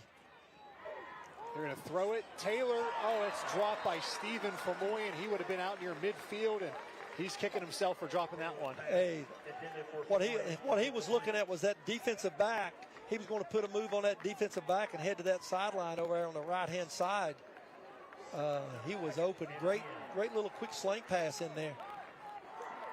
He was thinking big yardage that time. 1:11 remaining in the first half. 2nd and 10 from the 36-yard line. Taylor going to throw it quick, gives it right back to Famoy and catches that one. He's got a first down, makes up for it on that one, gets a first down out near midfield. A great catch and run there by Famoy, and you'll see he just turned his head upfield, got up there, and had pretty good contact from that defensive back at the finish of this play with the forward body lean right here. Boom. We're going to snap this at the 50. Aiden Perry has a first down across the 40. Aiden Perry We didn't hear his name called at all in the first quarter. We've been calling his name quite a bit in the second. Science Hill takes the timeout here with 49 seconds. That is their second of the half. They have one remaining, but Aiden Perry just a quick burst. Boom, right up the middle. Yeah, you can see the trap right there. The motion with the H-back that time over there, kicking out the end. Just had great blocking up front. For the play before, I liked what Stacey Carter did. Famoyan drops it. He goes right back to him. I like when the coach does that. Guy makes a mistake, but you go right back to him and say, I believe in you. Yeah, that was sort of a flip-flop from that first play they ran down here on the left side. They just went over to the right side that time, ran the same play, and Famoyan got big yardage out of it. Now here with 49 seconds, they're knocking on the wall. 36 yards to go for a TD. When we finish here in the second quarter, we will have the Chaparral Buick GMC halftime report coming up on Toyota's Friday Night Rivals. 14-7 Science Hill. Your Stacey Carter, 49 seconds left. Ball is at the Elizabethton 36. You have one timeout, so playbook totally open right now. Yeah, you can run anything you want to run down here. Those quick passes have been working really well. You can see from the last play, you had two wideouts on that side. They moved them over here to the wide side of the field on the left this time. Safety's way back, giving a lot of cushion here for this number 2 receiver. Aiden Perry, once again, the running back besides Taylor. They're going to fake it across the middle. They're going to throw it a rifle. Taylor overshoots his receiver, Gutera. Yeah, that was sort of a little play off that screen pass, swinging out here to Famoyan. Then you had a slant one inside there. Safety was right there for the play. Taylor threw a fastball on that one. Yeah, he's got an arm. Definitely got an arm. That play just took 4 seconds. 45 seconds remaining, 2nd and 10. Science Hill will receive the second half kickoff. Taylor going to get out to Famoyan again inside the 30. Stephen Famoyan down inside the 25. That'll stop the clock for a first down. Toppers quickly getting on the ball. Ball has been spotted. The clock will be moving. Taylor trying to get the call here. 5-6 seconds to come off the clock. Low snap. Taylor has plenty of time to throw. He's got Perry. He doesn't see him. Now he's going to go left. They're going to have to call a timeout. Science Hill has it. Use their last timeout. 14 seconds to go. Stacey Carter running down that far sideline. Yeah, that great coverage in the secondary that time, and eating up precious seconds on the clock. Boy, Aiden Perry, the running back, he had leaked out on the right side. It was wide open, but Taylor was looking to the left. Watch 18. You see him. Yeah, he'll get all the way down there to about the 10-yard line. See, but by that point, Taylor had already turned back to the left. Yep. Good catch there by Famoyan. Good hit from defense there. So 12 seconds left. It's 2nd and 6. Again, the clock will stop if they get a first down, but they have very little margin for error. 12 seconds, no timeouts. Yeah, I think we're going to see the ball come to the outside, because what's going to happen, I think we're going to see a field goal here. If they don't get into the end zone, maybe a quick out. He's got time for one throw into the end zone. And then kick it. Then kick it. If you're not successful, you got to kick it. And the one thing Taylor can do, cannot take a sack. That would end the half. Yeah, and what Elizabethton wants for him to run around back there again, to run precious seconds off the clock. And that's something else Stacey Carter has to say is you can't spend 8 seconds scrambling on this play either. Whatever the play is, if it's not there, throw it out of bounds, and let's try and kick a field goal and add 3 points. You see they got too deep in the secondary this time. Looks like man coverage on the outside. Taylor going to throw it deep to the end zone. Looking for Leisure, and incomplete. The big tight end, Corbin Leisure, had a chance, but it was incomplete. Yeah, went through his hands there, had great coverage there. Just got by him. The defensive man was right there with him. It's one of those things, we got the taller guy, we're going to throw a jump ball. Great camera work, and Leisure probably would like to have that one over again. Oh, he definitely would. No doubt about that. So now it is time for the field goal here. On to attempt the 36-yard field goal. Carter Lockman going to attempt a 36-yard field goal with 6 seconds remaining. Coming hard on the outside here.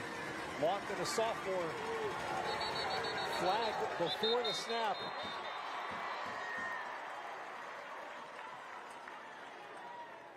There's a flag on the play. False start, offense. 5-yard penalty. A false start backs him up 5 yards. And now it looks like the offense might be coming back on the field. I don't know. The offense is definitely coming back. They're going to throw this one in the end zone. 6 seconds on the clock. You know, is that maybe the outer edge of Lockman's range there that now had been a 41-yard field goal? Also worried about potential maybe a block return? Must have been. They've got to be ready and get set. 6 seconds remaining, 3rd and 11.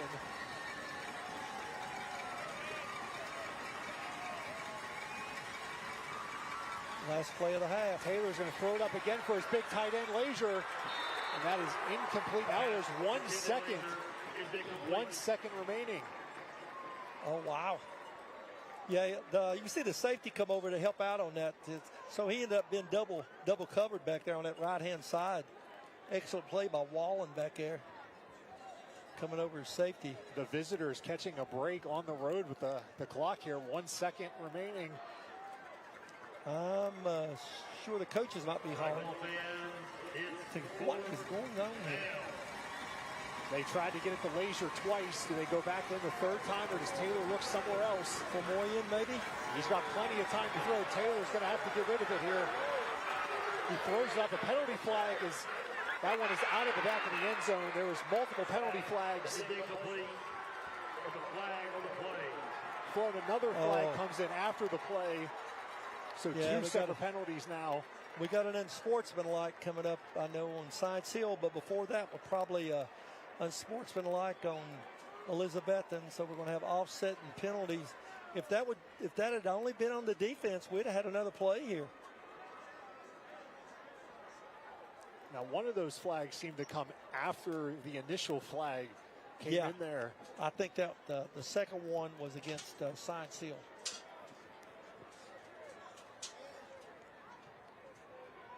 So a lot to unpack here before we head to halftime. Yeah, both coaches are taking advantage of this, of the officials talking to their players. Got a hold against Science Hill. And then a dead ball personal foul against Science Hill. Oh, 2 plays against Science Hill. I mean, 2 penalties so that should against end Science Hill. that should end the half. Yeah, half. We're going into halftime.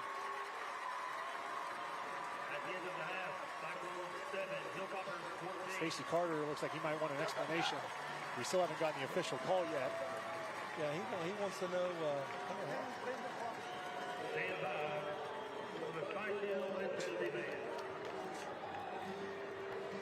So there was a holding and a dead ball personal foul, both against Science Hill. The Toppers lead 14-7. We're going to talk with Science Hill head coach Stacey Carter real quick before we'll take a break. Okay, we'll be right back.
Welcome to the Chaparral Buick GMC Halftime Report. Chaparral has trucks, trucks, and more trucks, and that's really no bull.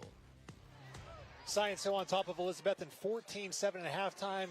We're joined now by Stacey Carter, head coach of the Toppers. Coach, thank you for staying with us here. What is your overall impressions of your team's play in the first half? Man, it's sloppy. I mean, it's sloppy. We got to do better. I mean, too many done penalties, things we didn't want to do. So we got to clean up some things. I mean, we really do. We made some pretty good plays, but you know, all that was self-induced. So we just got to fix some things real quick. Coach, you got to be pleased with your speed-up offense going into halftime there, except you got down there when you got down there and bogged down as far as throwing it into the end zone, but it was great offense getting down there.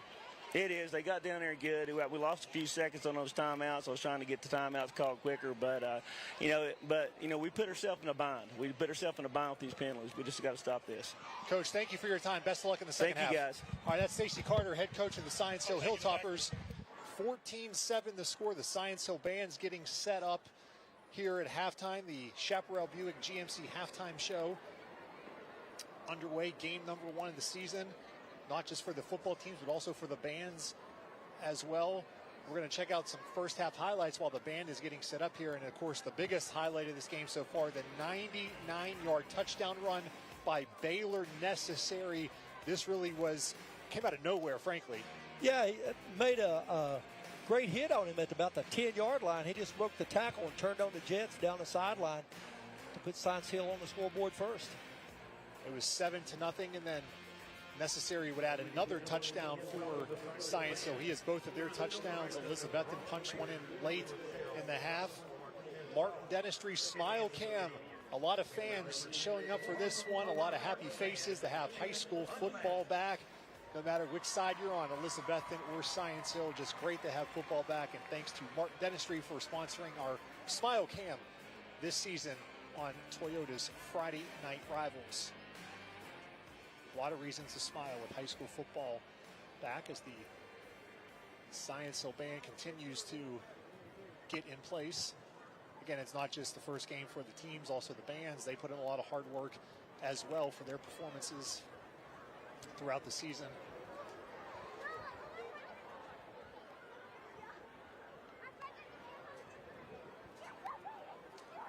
While the band's getting set, we're going to hear a message from our friends with ETSU Health.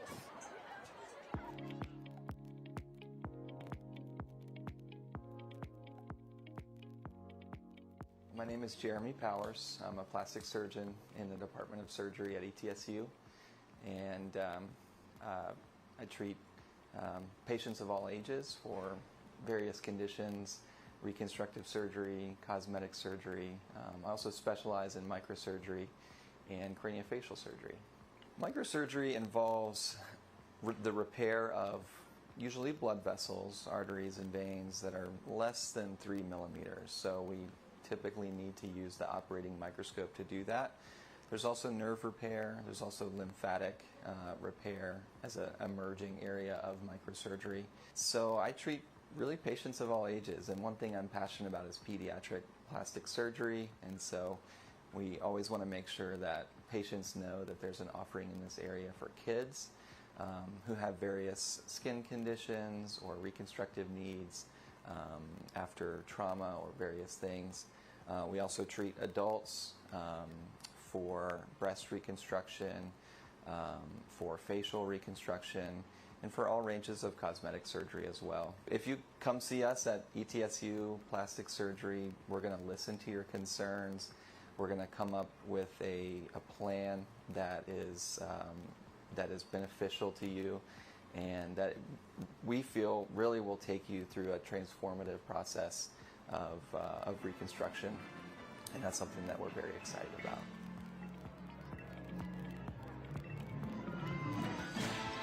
It's 14-7, Science Hill over Elizabethton. Let's now listen to the Science Hill Marching Band.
listening to the Science Hill Band.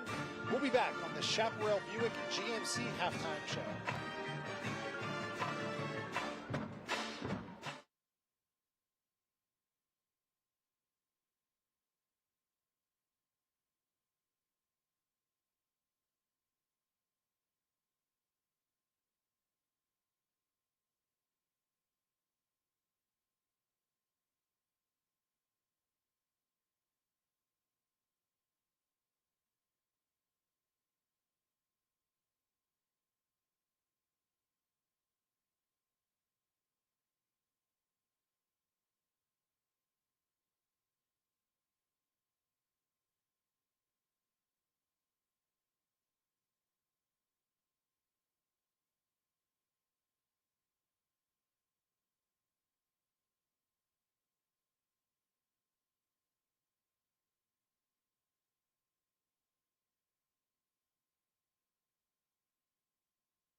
You're watching the Chaparral Buick GMC halftime report. Chaparral has trucks, trucks, and more trucks, and that's really no bull. The Tennessee Army National Guard. For this Friday night rival season, we're proud to announce once again that the Tennessee Army National Guard is our coin toss sponsor for the entire season. And with me today is Sergeant Chris Badley, and we're going to talk a little bit about the education pieces of what the Guard does for people coming out of high school. Absolutely, and thank you again for inviting us to do this again this year. We enjoy it. You know, a little nerve-wracking being on TV, but this is fun. Our incentives for high school students and prospective college students is vast. We have a ton of them. So we have federal tuition assistance. We have extra credentialing assistance for students that want to expand their horizon with their careers. But our major incentive in Tennessee that's unique to us is the Tennessee Strong Act. If you want to go to a public school in the state of Tennessee, we'll pay 100% of your tuition for it. And so that's huge for high school students because college is not cheap anymore. And so we want to help them out. And so the state, through the Drive to 55, the governor wants to make sure that his soldiers have an opportunity to get that college paid for. That is huge because, you know, we hear so many stories about kids coming out of college and stuff. They're full of debt. Oh, absolutely. And so this just eliminates that and gives them a great opportunity. Oh, very true. Yes. No debt is perfect.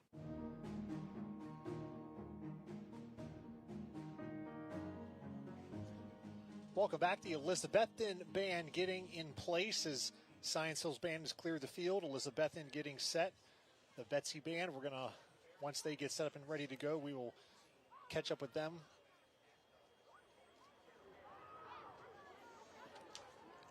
14-7 the score. Science Hill on top of Elizabethton here. Baylor necessary 2 rushing touchdowns for Science Hill. Quite an elaborate display here. Again, band still getting set up, so we're going to take a timeout and we'll catch the band on the other side of this commercial break. It's really been a great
Time now to listen to the Elizabethton Marching Band.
Well done by both fans. It is a halftime pizza break. Johnny Brusco's New York style pizza welcoming back football season with weekend specials. Do game days right with Johnny Brusco's. Pizza Break is sponsored by Johnny Brusco's Pizza, your neighborhood pizzeria.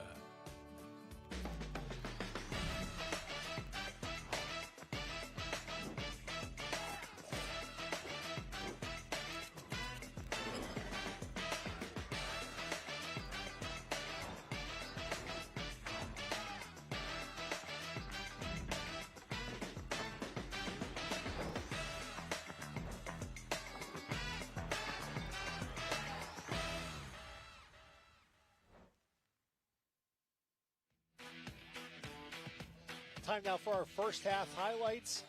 The first highlight of the game, Coach, Baylor Necessary.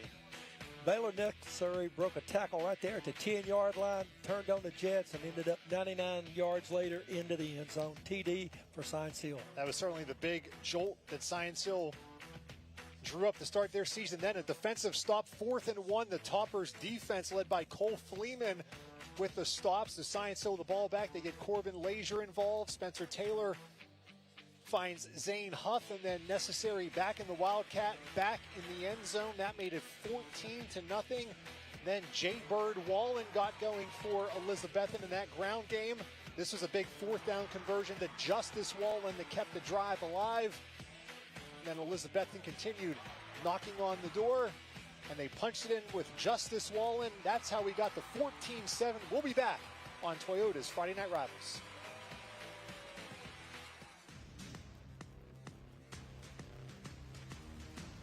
Thanks for watching the Chaparral Buick GMC Halftime Report. Chaparral has trucks, trucks, and more trucks, and that's really no bull.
Sean Witten, head coach of the Cyclones, joining us. Coach, game number one, how do you assess your team's first half play? We've really been gutsy. You know, we've gave away some turnovers there. We had great field position, missed opportunity to get a touchdown on a flea flicker, but our guys have been resilient. You know, we're lucky to be in this thing 14-7. Coach, I know you got to be pleased with that last drive and putting those 7 points on the board before halftime. Great blocking. That was big, and then keeping them out of the end zone right there. Was even better. So our guys have laid it on the line. We just got to finish right here. Last one for you, Coach. What adjustments do you want to see from your team in the second half? Well, we got to be gutsy performance right here. We got to find a way. Sometimes it's not always pretty, but our guys will come through right here and come away with a big win. Coach, thank you for the time. Yes, sir. Thanks. All right, that is Sean Witten. Here's your first half stats. Coach, what jumps out to you here, what you see on the board? To me, time of possession, almost 2-1, Science Hill. Yeah, and they're just down by 7 points, even though, like you say, the time of possession, Science Hill had the ball really the first half. And then you look here at the yards rushing, 142 yards, 99 of those were on one play. So you can say after that one play, Elizabethton came up big on defense as far as slowing down the run. Passing Science Hill 71 yards, a lot of that was on that last drive. Of course, Elizabethton only has 24 yards passing. First down, Science Hill, they have a four down advantage on that. A great first half, 14-7. Look for also football game here in the second half on Friday Night Rivals. There's Baylor Necessary, number 6. He was the player we featured before this game, and he has certainly delivered 2 touchdowns on offense, including the play of the year so far, that 99-yarder. Yeah, we can look for big things out of him in the second half, too, especially in short yardage or down on the goal line with that Wildcat formation. He puts a punch in there. Great blocking on the right side and left side, whichever side he runs to. We have about 30 seconds left before the third quarter starts, so we have time for Martin Dentistry Smile Cam, a young Cyclone fan there enjoying the first game of the season. As we're getting ready for the third quarter to start, the Sky 5 drone flying high above Citizens Bank Stadium. Thank you again to Keith Roberts and Jason Hutchinson. Hutch getting us some great shots once again all season. Just game one for us of 10. Great to be back, our 7th season, bringing you high school football games.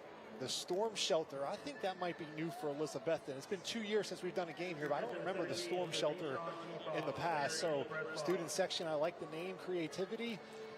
Science Hill will receive the second half kickoff. Yeah, it's going to be big for them. You know, they had momentum on that last drive, and Elizabethton was able to come up with a big stop there as the clock ran out for halftime. But I noticed that as soon as I got here tonight down there at the Storm Shelter in the end zone there. Big student section there making a lot of noise for the Cyclone. Now the official just marked off that personal foul that ended the first half. They're going to enforce that for the kickoff here. So Elizabethton will be kicking off from the Science Hill 45-yard line for the second time tonight. For the second time tonight. How many times do you see that? And, of course, once again, I think that they're going to put it through the uprights into the end zone. You just might see a little kick over in one of the corners, but it'll work its way into the end zone. Yeah, how greedy do you want to be? Because if you flirt with trying to pin it in the corner, it goes out of bounds. Back up to the 40, yeah. Yeah, I think Coach wants to get his defense on the field. Stacey Carter, we talked to him going off the field, and he said his team, he thought, played sloppy in the first half. A lot of penalties, a lot of mistakes. Yeah, he's talking to him about, the illegal procedures, offsides, the personal fouls. Yeah, that's been a big part of this game here. Gave a little boost there to Elizabethton there on that touchdown drive there. One personal foul. Toyota kickoff coming up to start the second half. Game number 1 for both teams. Ian Mathis back, and you have 11 guys on the field for Science Hill. 10 of them are within about 15 yards of the ball. They're thinking maybe something fishy's going to go on here on this first kickoff. I don't know if the kicker got the signal from the sideline from the coach or not. But, Caleb Campbell will boot it here from the 45. And this one, once again, will go through the uprights. And Science Hill will take over at the 20. Through the end zone, through the uprights, and into the bleachers. So Caleb Campbell's got a big leg. He's had no problem kicking that through the uprights from the 45. Yeah, that's. I'm sure he enjoys that. That gives him 2 touches of that 2 touchbacks on his kicking this season. Baylor Necessary going to start off on the field here. Looks like he's going to start off in the Wildcat here. So Science Hill is going with a big, heavy package right out of the gate with Necessary in at the Wildcat. You can see right now they got 9 guys within 5 yards of the line of scrimmage. Necessary going to keep this one all the way across the 20, across the 30. Baylor Necessary, a gain of 28, a Powell's first down. He got that halftime break. He's ready to go. Yeah, they started on the 20, now they're out to the 50 in one play.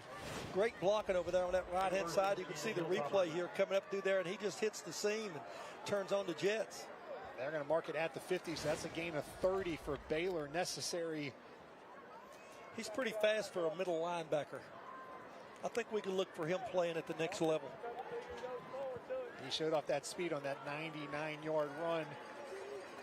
Nyleek Anderson is with Necessary. Necessary's going to keep it, though. This time Elizabethton contains him to a gain of just 1. Great play on the outside here by Elizabethton, coming up there to force it inside, getting in on the tackle there. Looks like we might have a player hurt. Science Hill player getting up slowly, and he will come off the field. That is Braden Austin, the tight end, number 27, who's gingerly jogging off the field. Jones came off the field for Elizabethton, but I think he's okay. He's stretching there on the sideline.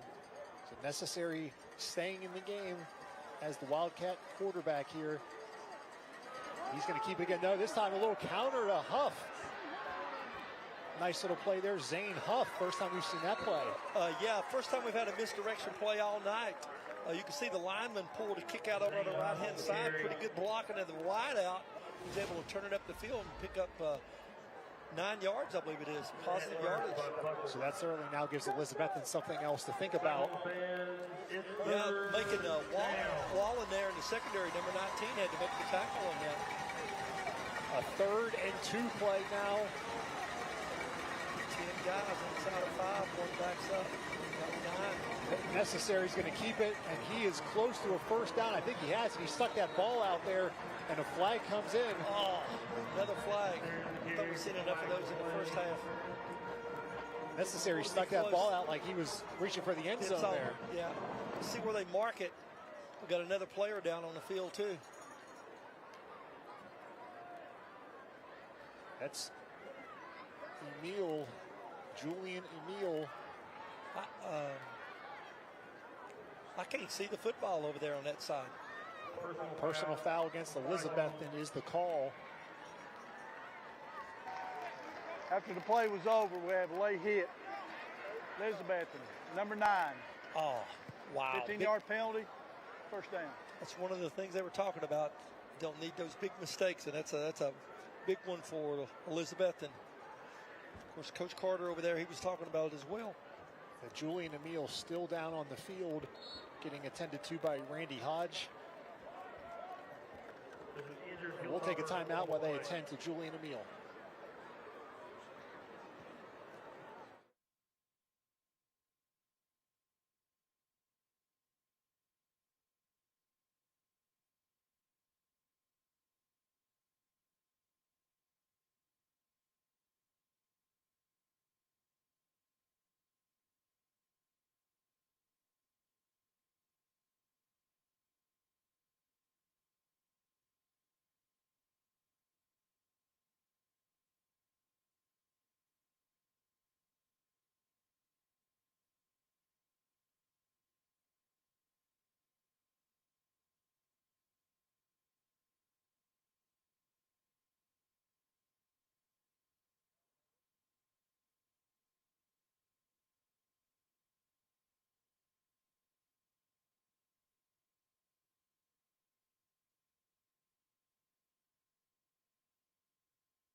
There's Julian Emile on the sidelines.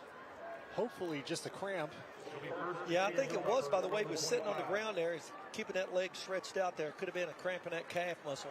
There's a first down, then 15-yard penalty on top of that against Elizabethton. Science Hill staying with Necessary at quarterback. And this time he's going to hand it off to Nyleek Anderson, his first carry of the game. And Nyleek Anderson inside the 10. That's a first and goal. Nyleek Anderson, a powerful sophomore running back. And Stacey Carter, they changed things up here in the second half. They're going power and just stay sopping. Exactly. Ran over there behind Necessary and Reed. And I think they just decided to, hey, we're just going to line up, play smash mouth football, stop us if you can. And now they're down inside the 10.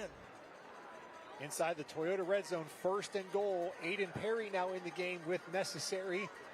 Perry's going to take the handoff. Aiden Perry looking for his first touchdown as a Hilltopper. He's going to be down inside the 5, down to the 3. You see that time they pulled a lineman over here, I think it was off the left-hand side, going around the right-hand side. Blocking forward, just hit up there, pair running right off tackle again.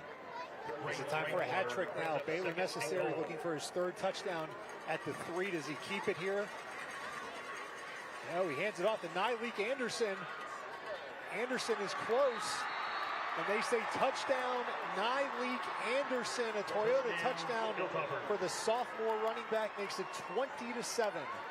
Yeah, just power running over there on that right-hand side. They found out that Necessary Reed could block up front as well as Hoffman. You can see right here, leading over through there. Also, let's see, we had also in the, I think there was a substitute in there blocking that time too. Maybe Hughes coming in there, pulling to the right-hand side in there for Emil. When I talked to Stacey Carter earlier this week, he was very high on Nyleek Anderson. Said he's a heck of a football player, just a sophomore. Seeing a glimpse of what's to come. Lockman's extra point is up and good. That makes it 21-7. Science Hill on top of Elizabethton on Toyota's Friday Night Rivals.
You're watching Toyota's Friday Night Rivals, presented by ETSU Health.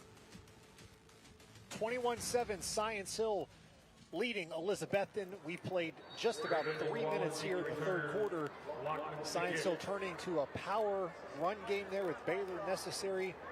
And at the Wildcat, Nyleek Anderson finishes off a short touchdown run, makes it 21-7. Now Elizabethton will have the ball on offense for the first time in the second half.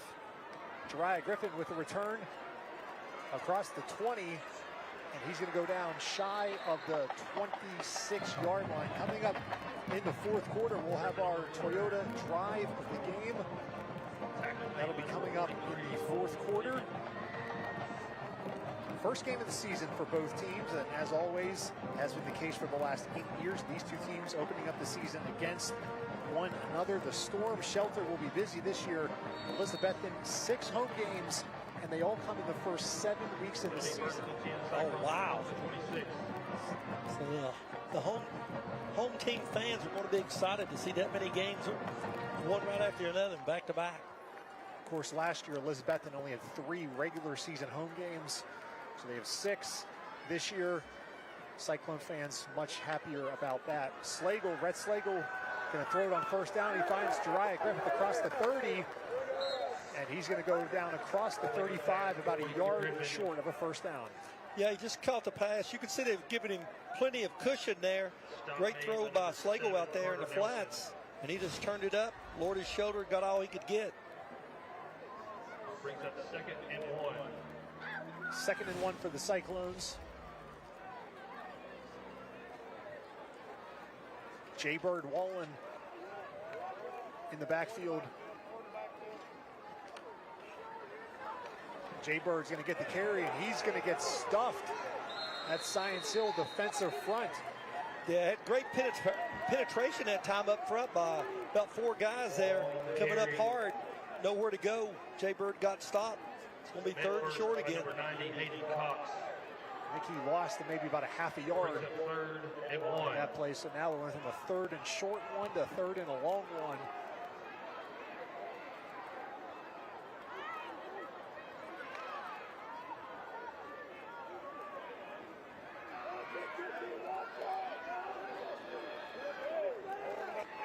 This is a must-have for this Elizabethton offense. Wallen's going to get, he has the first down. Justice Wallen. Hard running over there on that right-hand side. Defense came up strong. Couldn't get the stop. You may be wondering at home, you're saying Wallen quite a bit. Well, there are 3 Wallens on the team. 2 of them are brothers. Zach Wallen and Justice Wallen are brothers. Jaybird is their cousin. Jaybird, well, all of them have been doing a great job tonight for Elizabethton. Running hard and blocking as well. And the best part for Coach Whitten is none of them are seniors. I'm sure they're excited about that. Play clock running down here. They're going to have to hurry. Slagle just gets it off here. He's looking for Jeriah Griffin, his favorite target. He's going to catch that out of bounds at the 43-yard line. That'll be a gain of 5. And Stephen Vermoyen up slowly for Science Hill. Moyer's doing a great job in coverage out there. He's got not, as far as getting beat deep by Griffin, he's going to go deep sometime in this ball game. Stephen Vermoyen had our play of the year last year on Friday Night Rivals. Remember that catch he had against West Ridge at Science Hill was our play of the year. Wallen with a big push forward. That's a first down. Yeah, running right up the middle that time. Kodiak, Rainwater, and Hughes blocking. Got his shoulder pads. You see right here, and he hits, gets them forward, body lean, diving forward. First down at the 50. Justice Wallen with the Pals first down. Nose of the football, resting on the 50-yard line. It's 1st and 10, Cyclone. Elizabethton down 21-7. Slagle going deep. He overshoots Jeriah Griffin. Yeah, he beat him deep that time. Vermoyen had help over top that time from the safety, but he was able to get behind the safety as well. Just a little overthrown. They had trips to the wide side of the field. Put the tight end over there for an extra blocker, and then had 2 flankers. Just a little bit there, Slagle. Just a little long on the pass. Great arm. Jeriah Griffin going to check out after sprinting 45 yards down the sidelines. Slagle, a quick throw out to the nice tackle. Well, it doesn't quite go down, but they're going to call him down as Braden Letcher. I thought maybe his knee went down when he caught the football originally. Yeah, and then just how fast he got up there to make the tackle and stop the forward progress right here. I don't think the knee did touch down. Yeah, I think they called forward progress. It was close there on the knee. Great camera work. Jack Blevins on the reception for Elizabethton. 3rd and 13. Less than 6 minutes remaining in the 3rd quarter. Science Hill maybe bringing some pressure. They're going to run it on 3rd and 13. Buckles is going to get upended by Vermoyen. Hard on the hit. And flip. Back on the 50-yard line. Take another look at this one here. Vermoyen goes low. Low man wins. Oh, perfect form tackle. I'm sure they're going to have that on the highlight reel for Science Hill this year. I think Coach Whitten maybe trying to steal a bunch of yards there to set up a manageable 4th down, but Vermoyen holds it to a gain of just 3, so 4th and 10 at midfield. I think Elizabethton has to punt it here.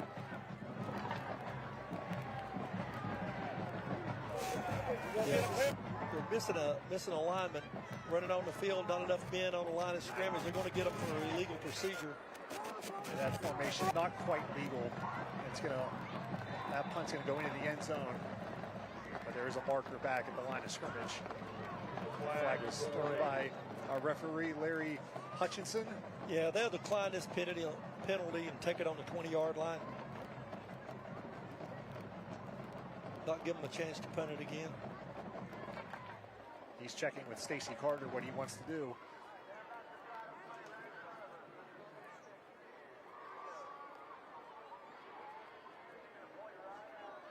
He said, can we get the 5 yards at the end of the play?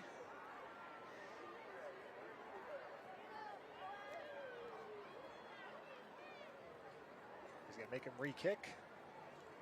Yeah, I think Science Hill's coming out with their offense.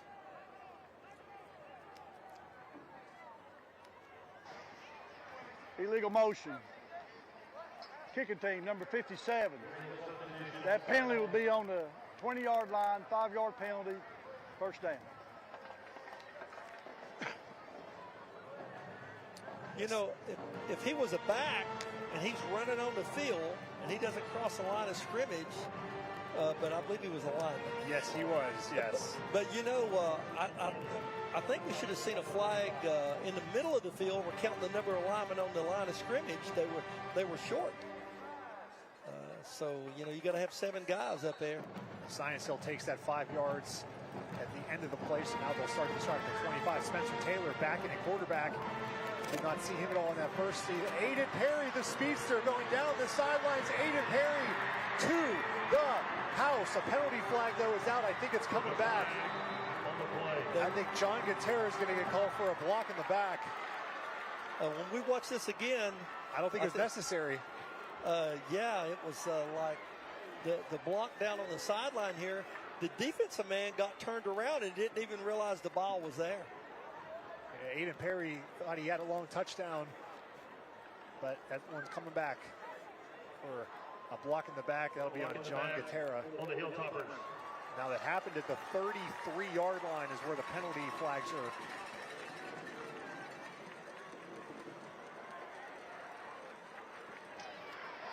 Block in the back. Offense. 10-yard penalty from the spot of foul, first down. All the Science Hill teams they went all the way back to the line of scrimmage. I know, boys, come on here. We got the replay for you here. Watch number 8. Once Perry gets about 45 yards downfield, he's running him off, and now he starts blocking. Gutierrez right here. He doesn't need to do that. Oh, yeah, that was. And he puts his hands up like, what did I do? The running back was already by him. Yeah, it was really a great play by the wide out. He ran him off deep like you're supposed to, and then right there at the end. Science Hill running receiver on Laso. 75-yard touchdown taken off the board for Aiden Perry. Science Hill is going to take the ball at the 42. A little bit of a bobbled snap. Taylor gets it away. And they turn a negative, or what could have been a negative, into a gain of about 5 to Flamboyant. Yeah, it looked like they were going to lose yardage on that play, but with Flamboyant's quick feet and diving forward, he was able to pick up positive yardage. And Spencer Taylor has no problem throwing it. No, he's got the arm. Field. He's got the arm strength. That's amazing that you throw the ball from the left hash all the way to the numbers on the right side. Going to fake a handoff here, looking for his tight end Leisure. Corbin Leisure has it. Now another flag comes in. I think they're probably going to get the wide out here for a holding penalty. It's number 17, maybe Newberry. Branson Newberry, I think that might be the call. Lacer, he was running hard. They have to hit him low. He's a big guy. On the Hilltoppers. Pass interference against Science Hill. Oh, wow. Oh, they said that he was blocking before the ball was thrown. Pass interference. Offense, number 17, blocking downfield. Yep, that's what they got him for. 15-yard penalty, second down. Wow, that's a biggie. So 2 big penalties against Science Hill's wide receivers, negating plays. You see 17 on the left side of your screen. Right there, he caught the tail end of the block. Coach Carter's got to be going crazy over there on the sideline after talking about that at halftime. Your wideouts, 2 killers right there.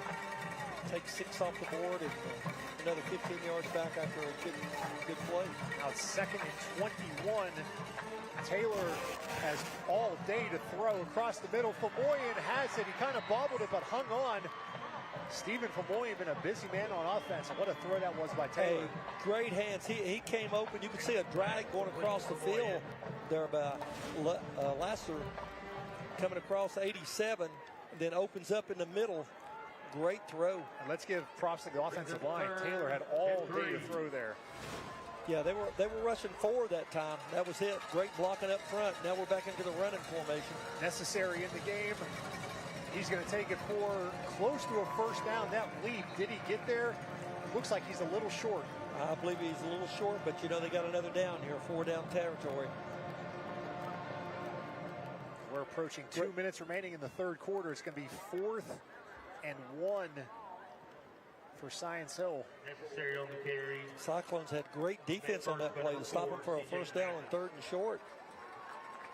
Elizabethton's going to have to stop him one more time. Looks like they might be going to a 6-man front this time. Yeah, Seth Campbell, 6'3", 315. Number 50 coming in the middle there. They got Elizabethton. Necessary's going to hand it off to Nyleek Anderson. He's got a first down and then some. Nyleek Anderson. Yeah, once he got past the line of scrimmage that time, they had 9 guys within 3 yards of the ball, and he just hit it outside with that speed and was able to turn it up. Safety had to make the tackle that time. That's probably Walden over on that right-hand side. You're looking at the future of the backfield here for Science Hill. Nyleek Anderson, just a sophomore, big, powerful runner. And they're going to give it to Anderson again inside the Toyota red zone. He goes down to the 15. I think Buckles, the outside linebacker's in on the tackle. We got somebody down on the field here. Got a helmet comes off for that's big. Seth Campbell again, 6'3", 315. But we got a Hilltopper down. Injured Hilltopper on the play.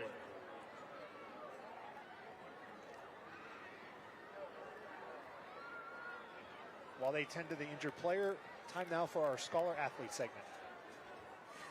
Your Mountain Area Ford dealers are proud to recognize our News 5 Sports Scholar Athletes of the Week.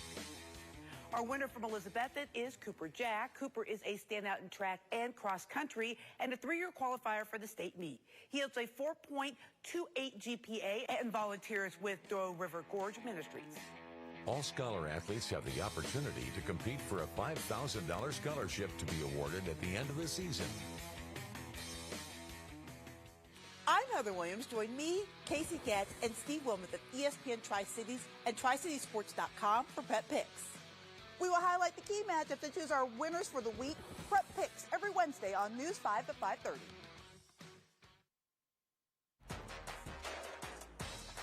The Dobbins-Bennett Indians versus the Greenville Green Devils are Toyota's Friday night rivals. Friday, August 30th on News 5 WCYB.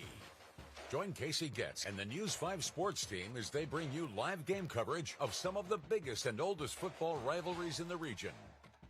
Pre-game coverage begins at 7 p.m. Toyota's Friday Night Rivals, presented by ETSU Health. Outstanding plays are made by outstanding players. I'm News 5's Cole Johnson. Join me every Wednesday on News 5 at 6 and 11 to find out who will be named our Player of the Week. News 5 Sports Player of the Week is sponsored by Toyota. Welcome back. Elijah Belnavis was the injured player for Science Hill, was able to get up and walk off the field. 2nd and 7 Necessary on the Wildcat. Baylor Necessary, what a block. He's got his 3rd touchdown of the game, and what a block. Science Hill's line really starting to take control of this game. We got 2 more flags down there at the end zone. I think it was after the touchdown. Maybe a taunting? It looked like Necessary turned around. I don't know, but we got two more players down on the field. Looks like one might have a cramp. You're saying touchdown is good. After the play was over, we have unsportsmanlike conduct on number 6, Tony. That penalty will be on the kickoff. So So watch Baylor Necessary here at the end of this run. Look at this block, though, right there by Nyleek Anderson. And you see Necessary turn and say something. Yeah, that's what got the 15 yards right there. But again, we have 2 players down, 1 for each team back at the line of scrimmage. For Elizabethton, that is Ben Adams down, so you could tell because he was the one that had that big cast on his right arm and hand. Looks like they're checking his right ankle out right now. And for Science Hill, haven't seen a number yet, but you can see that appears to be a cramp for the Science Hill Looks player. like both legs are cramping up. While we have a moment, time for a pizza break. This pizza break is sponsored by Johnny Brusco's Pizza, your neighborhood pizzeria.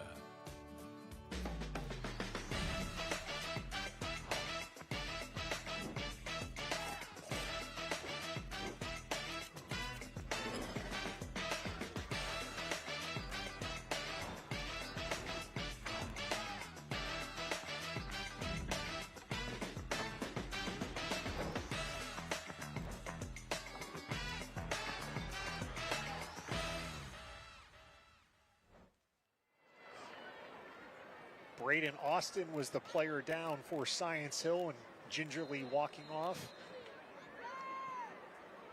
Early on in the season, these games in August, you know, it's not overly humid, but still you're exerting a lot of energy and maybe not quite drinking as much maybe as you should. Yeah, and all the heat that's built up on the inside with the equipment on. Yeah, so you're going to see cramps early. So again, the touchdown was good. That the taunting penalty will be enforced on the kickoff. Lockman on for his 4th extra point attempt. Ed is up, and that is good. 28-7, 1:07 remaining in the 3rd quarter. Elizabethton will get some good field position because Science Hill will be kicking off from their own 25. Here's the play again on the touchdown. Necessary, his 3rd rushing touchdown of the game. Untouched, and Nyleek Anderson had a nice block there to help him get to the end zone. Excellent blocking on that left-hand side, and just hard running. And I think we're going to have to check the record books. The 3rd kickoff from the 45-yard line. I mean, you usually get maybe 1 a season. Now you've had 3 in 1 game. I think this one's going back to the 25, though, because it was against Science Hill.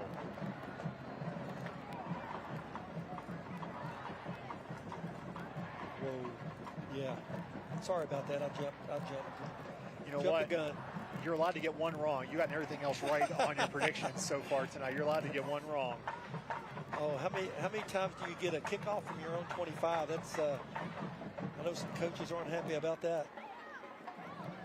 But it's really a smart play by Coach Whitten, accepting it on the kickoff. Lockman was at the 40, like, where he put his tee down there, and they had to tell him, excuse me, young man, you need to go back to the 25 to kick this one off. Yeah, this is going to be a big plus for Elizabethton to get the ball. Should have good field position. Science Hill trying to win for the 2nd consecutive trip to Citizens Bank Stadium. We were here 2 years ago when Science Hill beat Elizabethton. It was 17-7 2 years ago, but Elizabethton has won 5 of the last 6 in this series. They're going to get a good return here. Griffin is going to field that at the 17. He's across the 30 before he meets the Science Hill player, but he's not going to get much more than a pretty good coverage by the Toppers. Yeah, you can see really the contained man. Got a late flag, I think, may have a Griffin on the return. Personal foul after the play. Yeah, dead ball foul there, so we'll probably mark off 15 more. But the contained man was not letting him outside. You're going to have to stay inside. He hit it up the middle there. Looked like he was going to run it there. Broke to the outside. 15-yard penalty from the end of the run, 1st down. As Darren Hill got called for that personal foul for after the play. Baylor Necessary, he is now up to 153 yards rushing on just 7 carries tonight. That'll help your average. 99 helps the average. Yeah, I was watching after that penalty there over to the sideline, and the player, coach was telling him something there. I don't know exactly what he said. I couldn't hear him, but I don't think it was what he wanted to hear. Elizabethton will start this drive at their own 46-yard line after the penalty. Cyclones need some points in a hurry. Jay Bird Wallen's going to push the pile across the 50. Oh, he definitely kept his legs pumping that time because they really had him stopped at the line of scrimmage. Had a good block over there on the end, and the block necessary there in the middle was a good block. Then they clogged it up, but he kept going, kept pushing. We're in the final minute of play here in the third quarter. Science Hill opening this one up 28-7.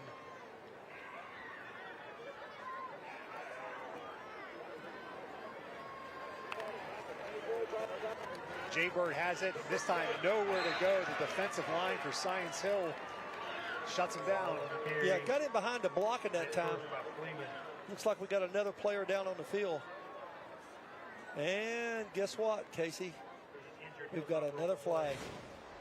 Came in late. Might be unsportsmanlike this time. I'm not for sure. There's also a flag on the play. Darius Dulacqua, 59, is the player down for Science Hill. Unsportsmanlike conduct against Elizabethton. Yeah, I think it happened after the play. Somebody might have went over and said something to the injured player, or the couple of them were standing up there talking to each other. I guess Elizabethton's player got a little loud. You are missing an iPhone with a red case. It is in the press box. 18 seconds remaining in the third quarter.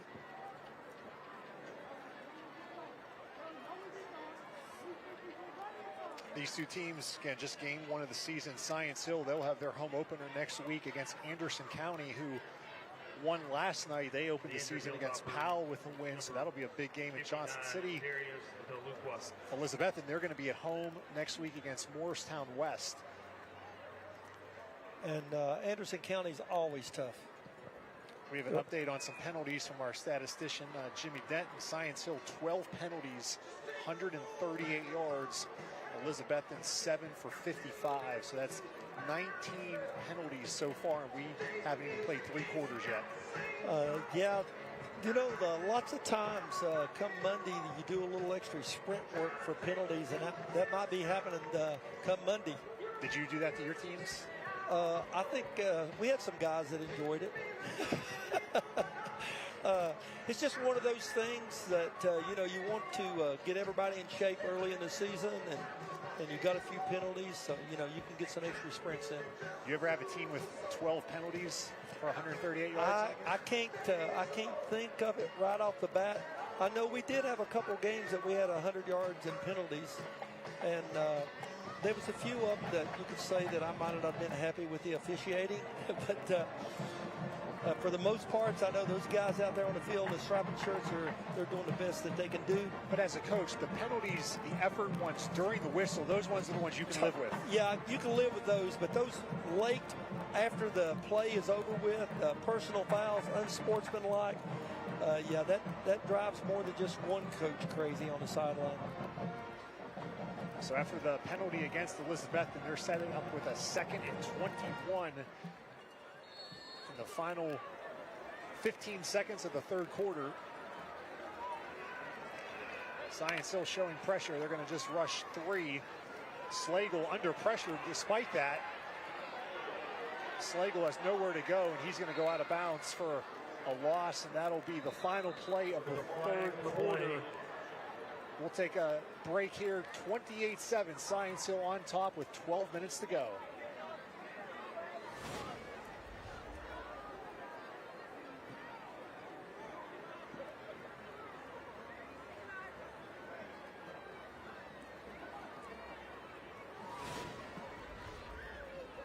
I believe we got another flag on the play here at the 50-yard line. I see a flag laying out there, and a player's down for Elizabethton.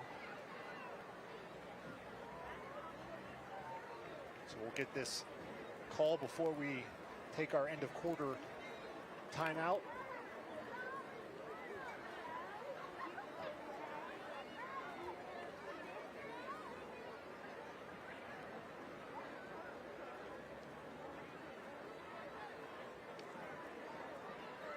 Elizabethton player is down near midfield.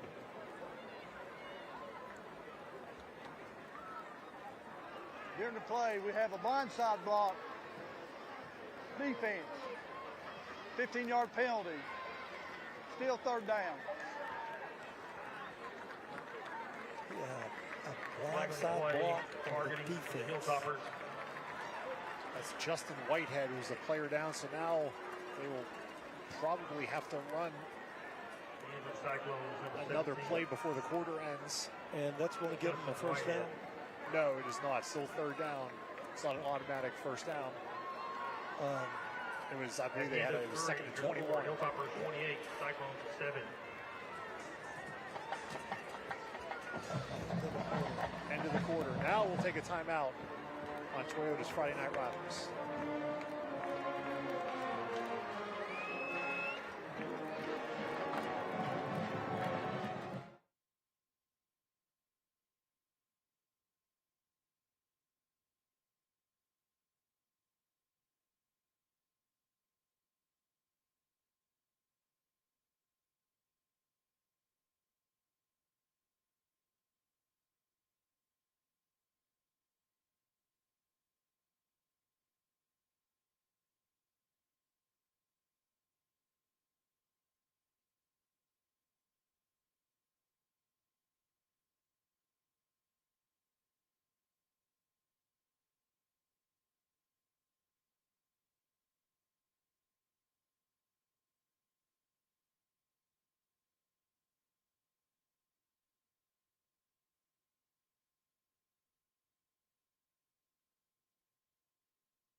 You're watching Toyota's Friday Night Rivals, presented by ETSU Health.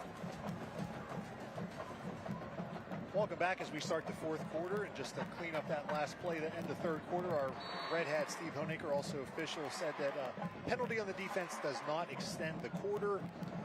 So it is 3rd and 6 as we start the fourth quarter for Elizabethton. Ball is at midfield. They need 6 yards.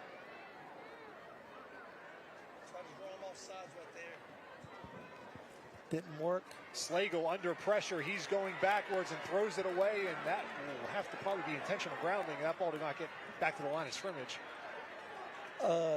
Yeah, and it was left-handed, but he was outside the pocket, but they're going to get him for not getting it upfield. I think that's what they're talking about right now. I believe he has to get the ball back to the line of scrimmage. Yeah. On the Cyclones. That ball was about 5 yards short of the line of scrimmage.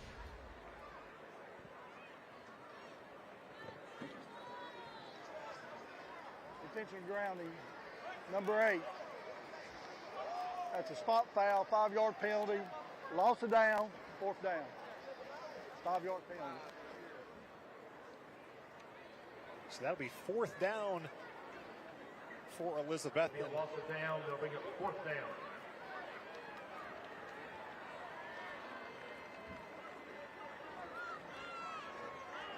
So now they're going to have to punt this one here. It's 4th and an eternity. Oh, wow. You go from 3rd and 6 to 4th and, 22, 27 on the clock? 22 they've moved it to, yeah. Wow. I'm sure Coach said, what are you doing? This could change field position right off the bat, and they were up to the 50. No rush. Making sure they kick the ball. Beautiful kick. Fair catch. It's bobbled. Elizabethton recovers it. They got it. Maybe a ball is bouncing around. Elizabethton, if they don't have that ball, they're gonna. That's just a sign because there was.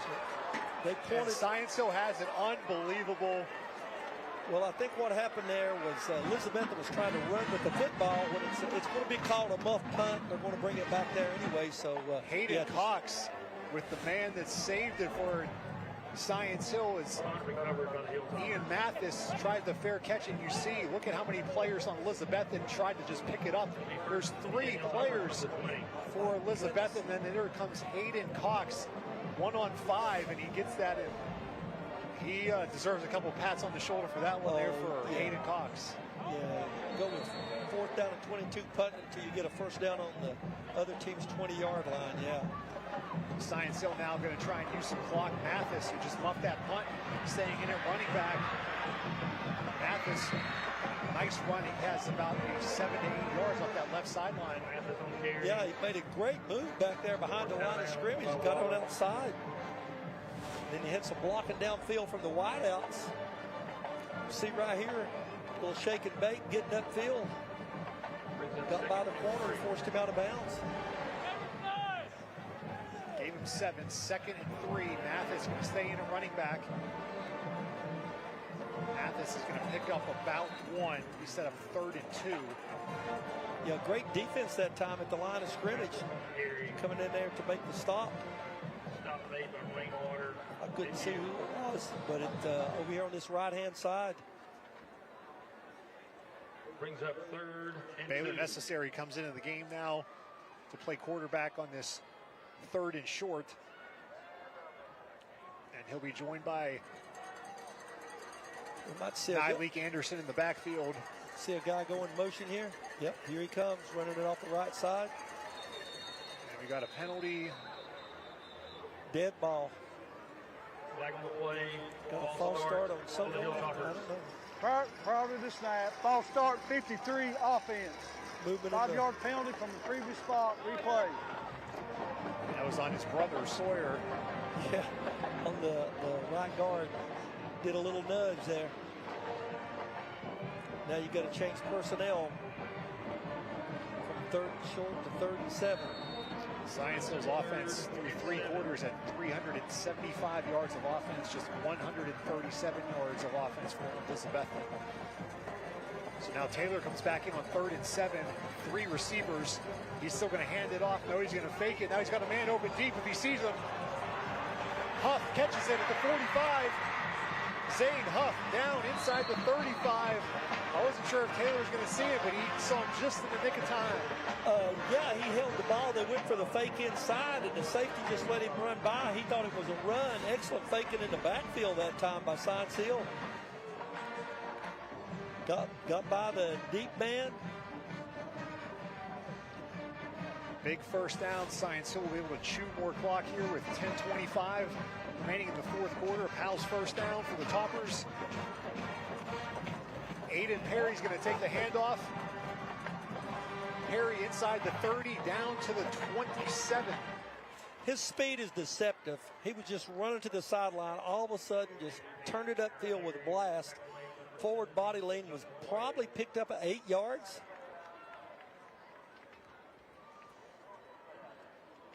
Under 10 minutes remaining in the 4th quarter. Science Hill 28-7. It was 14-7 Science Hill at halftime.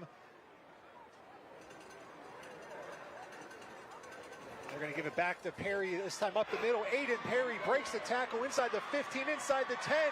Aiden Perry for the touchdown for 27 yards, his first touchdown as a Hilltopper.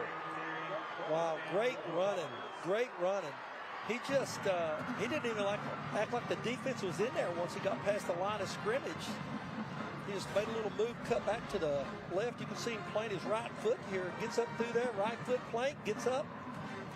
And there's determination there in the last 5 yards, dragging secondary with him for a touchdown.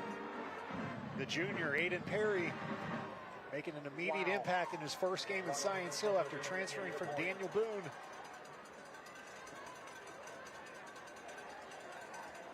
Lockman on for his 5th extra point of the game.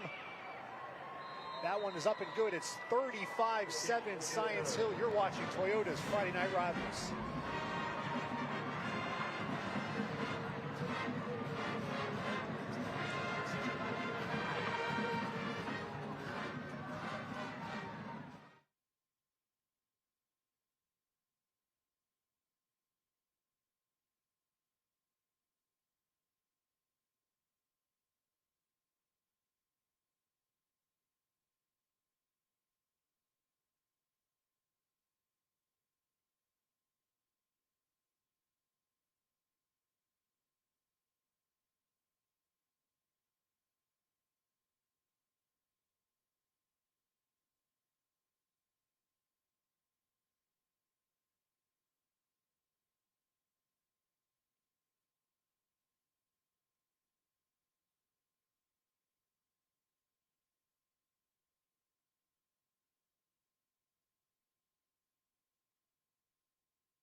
Welcome back to Citizens Bank Stadium at Elizabethton High School.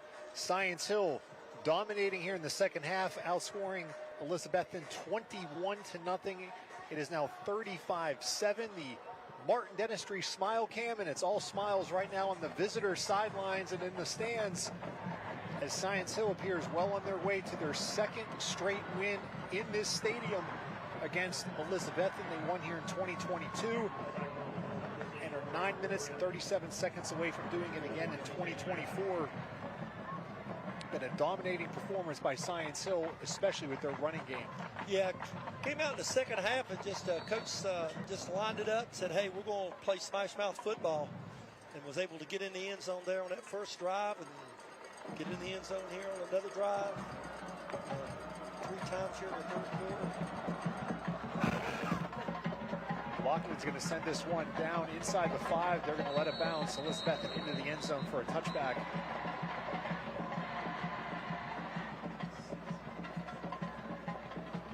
So if you're Elizabethton now offensively, you just want to get something positive. Don't worry about the score here. You just want to see the offense be productive, maybe have a nice drive and punch one in. Yeah, definitely you want to get out of here with a couple first downs. Move the ball down the field. Yeah, I think you're... on the sideline, you can see the looks on the guys, no excitement, down big.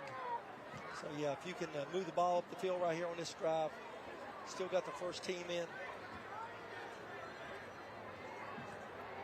Maybe a new jersey there in the secondary for Science Hill, looks like.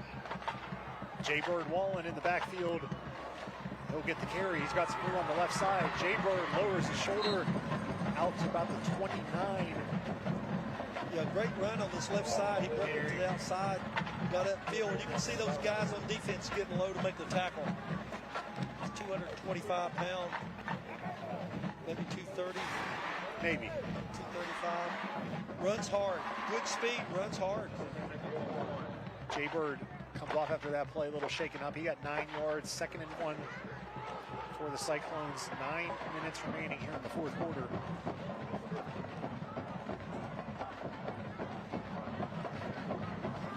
That's going to be a first down carry, first time in this game. CJ Mathis getting his first carry for Elizabethton. He's a sophomore. Once again, on the left-hand side, getting great blocking over there on the offensive line.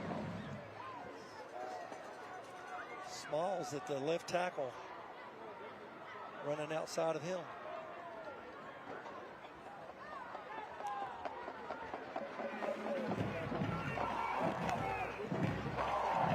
Mathis going to get a 2nd consecutive carry. He slips and falls after a gain of 1.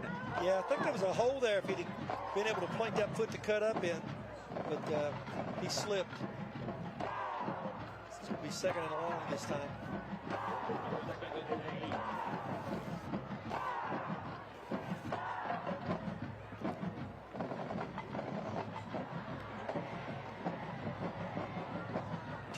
two new safeties in for Science Hill, Holder and McIntyre.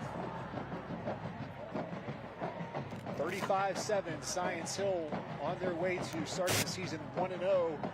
Mathis gets across the 35 to the 36. That'll set up about a 3rd and 6 for Elizabethton.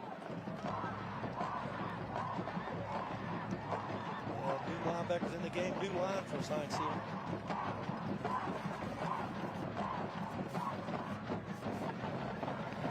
.7:30 on a moving clock here in the 4th quarter, Citizens Bank Stadium. This game is 14-7 at halftime. Jay Bird's going to get the carry on 3rd down. Jay Bird made a great cut right at the line of scrimmage, planted his foot and cut back up. Fake number 23 out, looked like, just in there coming up from his outside linebacker position. It's going to be 4th and 2. Ben Ewing. Elizabethton leaving the offense on the field here, down by 28. 4th and 2. Letting the clock run down. Look like they're not in a hurry to call the play or to punt. And they must be going to call a timeout here. Yeah, Coach Witten's going to call a timeout here with 6:35 remaining before a 4th and 2 play.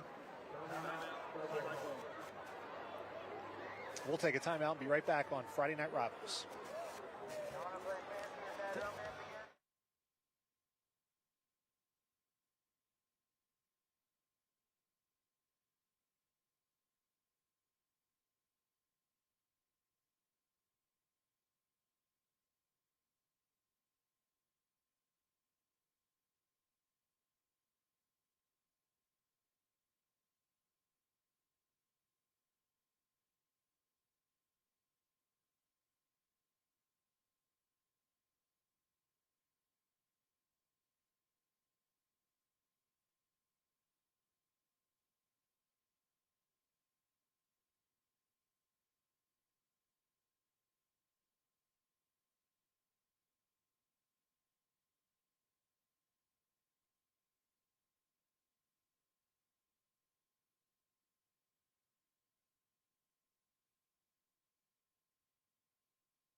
The Elizabethton band still performing loud and proud here at Citizens Bank Stadium. Their team on the wrong end of this one tonight, 4th and 2, and Elizabethton is going to punt it away here.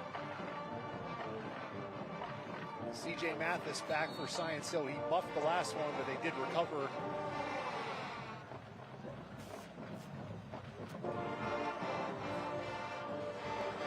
Mathis is not going to get anywhere near this one as it's going to bounce inside the 20 and down around the 16-yard line. That's where Science Hill will take over. Science Hill, again, next week, I said they will have their home opener against Anderson County. Very good 4A school. They beat Powell last night. They played Anderson County, won the 4A state championship 2 seasons ago in 2022. So that'll be a big game next week at Kermit-Tipton Stadium. Elizabethton, they will try and regroup right here at home again next week against Morristown West, another bigger school, their 5A school. Yeah, I'm sure Coach Witten will regroup this week and have his guys ready come next Friday night. We got a new quarterback, Cole Razoo, in for Science Hill. And Mathis is the running back. Ian Mathis, I think we've seen the end of the night for Necessary, for Spencer Taylor, Aiden Perry. I think all those guys will be sitting /607 out. Yeah, looks like you got a lot of fresh guys in there on the offensive line as well as wideouts and in the backfield. Mathis right then made 2 great moves there. Quick feet, was able to get outside and get upfield. Gained 9 yards on the play.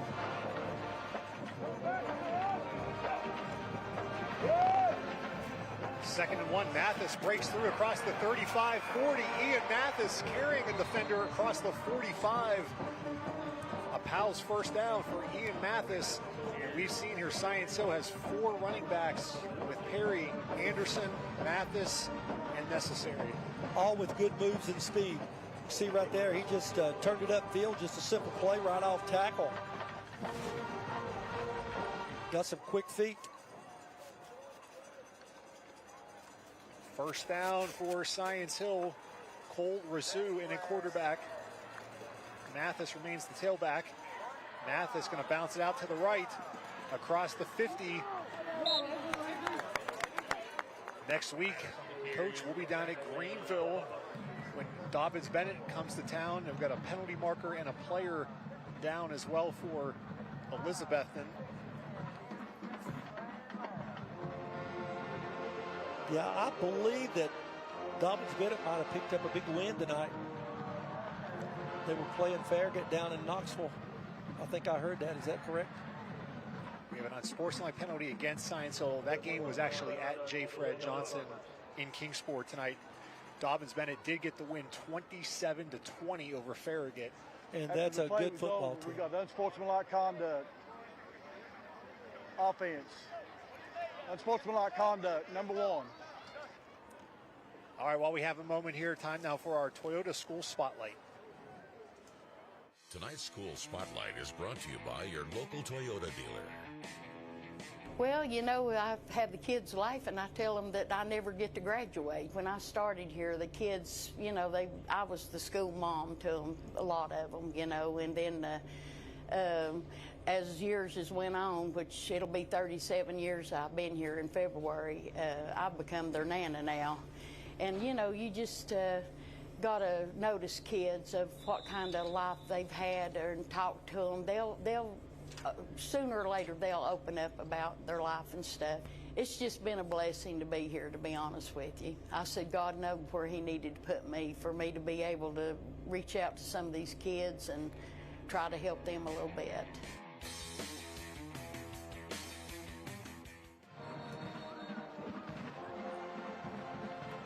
Welcome back to Elizabethton High School. Up that injury timeout. 35-7 Science Hill. Also, there was a penalty against Science Hill on Ian Mathis. Now it's going to be first and 18, it looks like now. And I know we have 20-some penalties tonight. The last update I just got is 15 penalties against Science Hill for 173 yards, but yet they're still winning by 28 points. Cole Razoo gonna maybe throw it here. Throws it back across his body. Was able to pick up some yards there on the sideline, completed a pass. John Gutierrez with the catch. Gutierrez made it. But we have a penalty against Science Hill. Stop me if you've heard that before. Wow. I actually didn't see that flag. I was watching him play on the side. Razoo made a great move, bootlegged out to the left, thrown across his body, great catch. Holding offense, number 75. 10-yard penalty from the previous spot, down in Maine. Take it down. Well, the good news is Science Hill is going to win this game. The bad news is they have to clean up the penalties, but it'll be easier for the coaching staff to do that and teach that after a win. Yeah, first game of the season, you usually have a few more penalties, but you don't have 20s, you know, plus.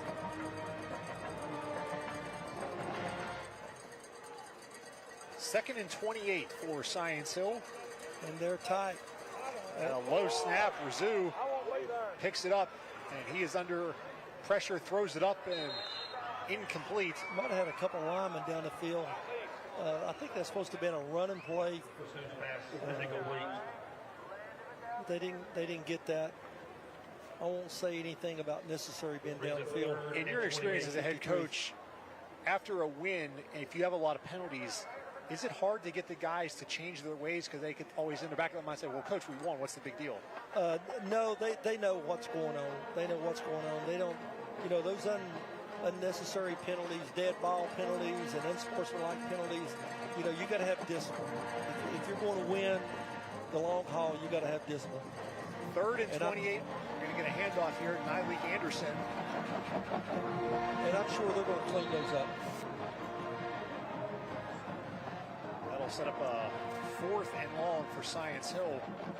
We did touch on Dobbins Bennett, and we'll see them next week. They got a big win at home against Farragut tonight. Greenville was also at home tonight against Tennessee High. Green Devils won 54-7 over Tennessee High. Wow. So the Green Devils are loaded again. They are. Last year, they were the last team standing in Northeast Tennessee. They made it to the state semifinals, lost to Upperman at home. Certainly a disappointing loss for the Green Devils to end last season, but they got off to a good start. This year, a punt away for Science Hill. Elizabethton returns it out to the 37. Time now for our Toyota drive of the game. We're going to go back to the 3rd quarter for this one. This is the first drive of the 3rd quarter. Science Hill came out in the Wildcat with Baylor necessary. He went 30 yards on the first play of the second half, and that was a harbinger of things to come. Nyleek Anderson then picks up a first down with this run inside the 10. And then we go back to Anderson for a short touchdown run. That made it 21-7, and Science Hill never looked back. Yeah, they just came out of the locker room and decided, hey, we're just going to run the football. We're going to block up front, hard running game. I mean, anytime you've got a line that's firing off like that and backs are running that hard, good things happen for you. And, they put 35 points on the board tonight. And we've got E-Town with the football. Slagle still in a quarterback. He almost gets intercepted. That could have been a pick 6 by Tyler Holder. Knocks it down. Dangerous throw there by Slagle.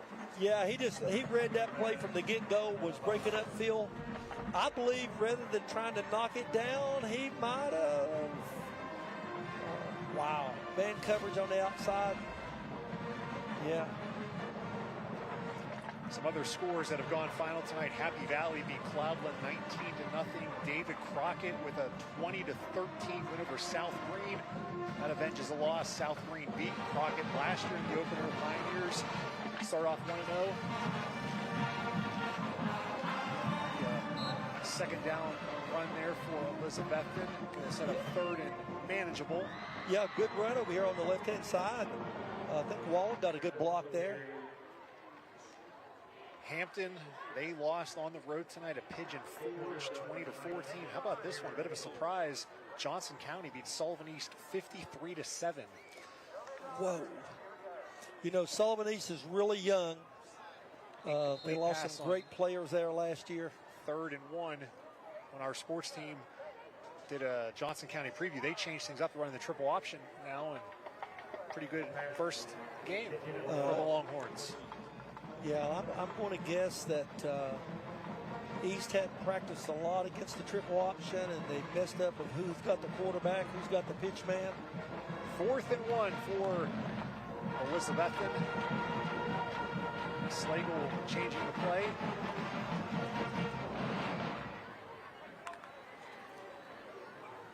This has been their number 1 play tonight. That's going to be a first down to Mathis.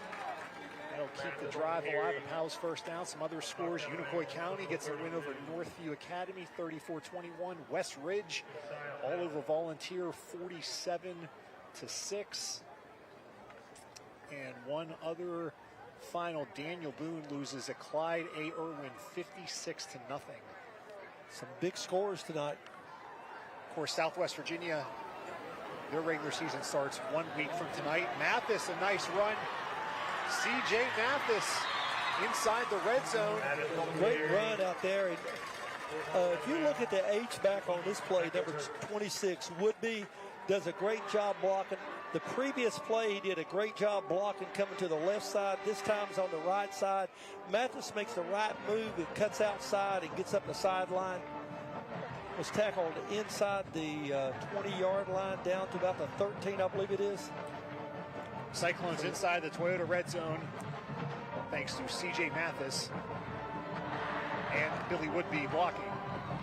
Mathis going to take it again. This time he gets sent down for a loss by Tyler Holder and company. Holder came from the outside that time. Woodby was blocking again, had his man to the inside, but they just came from the outside that time too much. Too many defensive players at the point of attack. Darren Hill also in on that stop. Kind of a team effort between Holder and Hill. Second and 9. Mathis going to check out after 3 straight runs.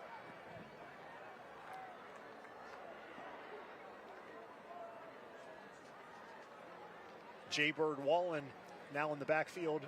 2nd and 9 for the Cyclones. Jaybird's going to take it across the 10, down inside the 10 to the 7. I believe you'll see right here, Jaybird was going to run off the left side. You've seen a hole open up and made a cutback. Got up in there and was able to pick up positive yardage. Another cramp on the field.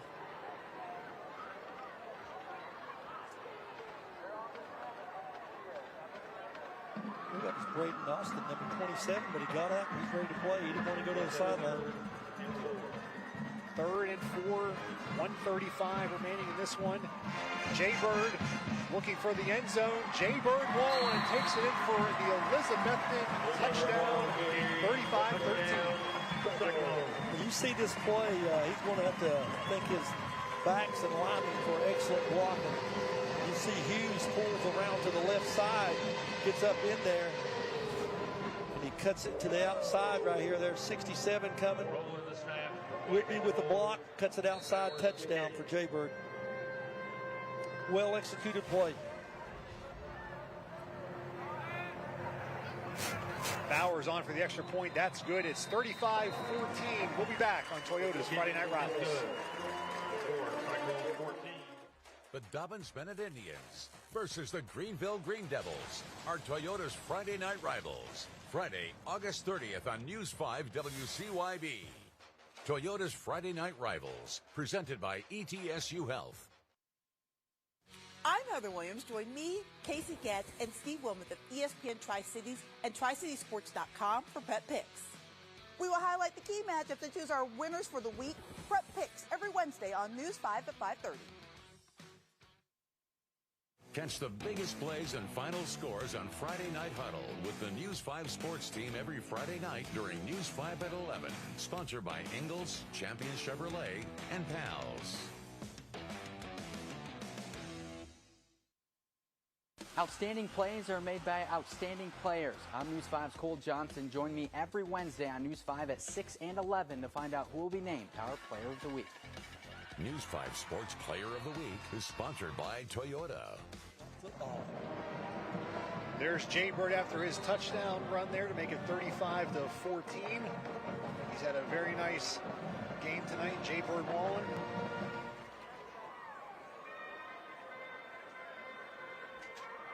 $35-14 Science Hill, and close this one out here. Doing a little extra talking over there on the sideline for this return for Science Hill. They're thinking that Elizabethton might onside kick here or what. Probably making some subs.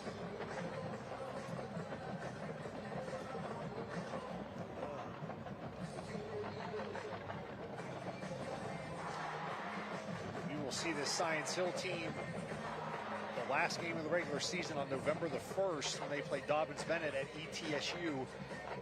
We're starting the year and ending the year with Science Hill. And I'm sure there's a lot of fans looking forward to that rivalry. Always a great game. I think it might be a little bit cooler on November 1st than it is tonight. I think you're right. A lot of football between now and then. We're excited to have 9 more games for you after tonight, including next week at Greenville.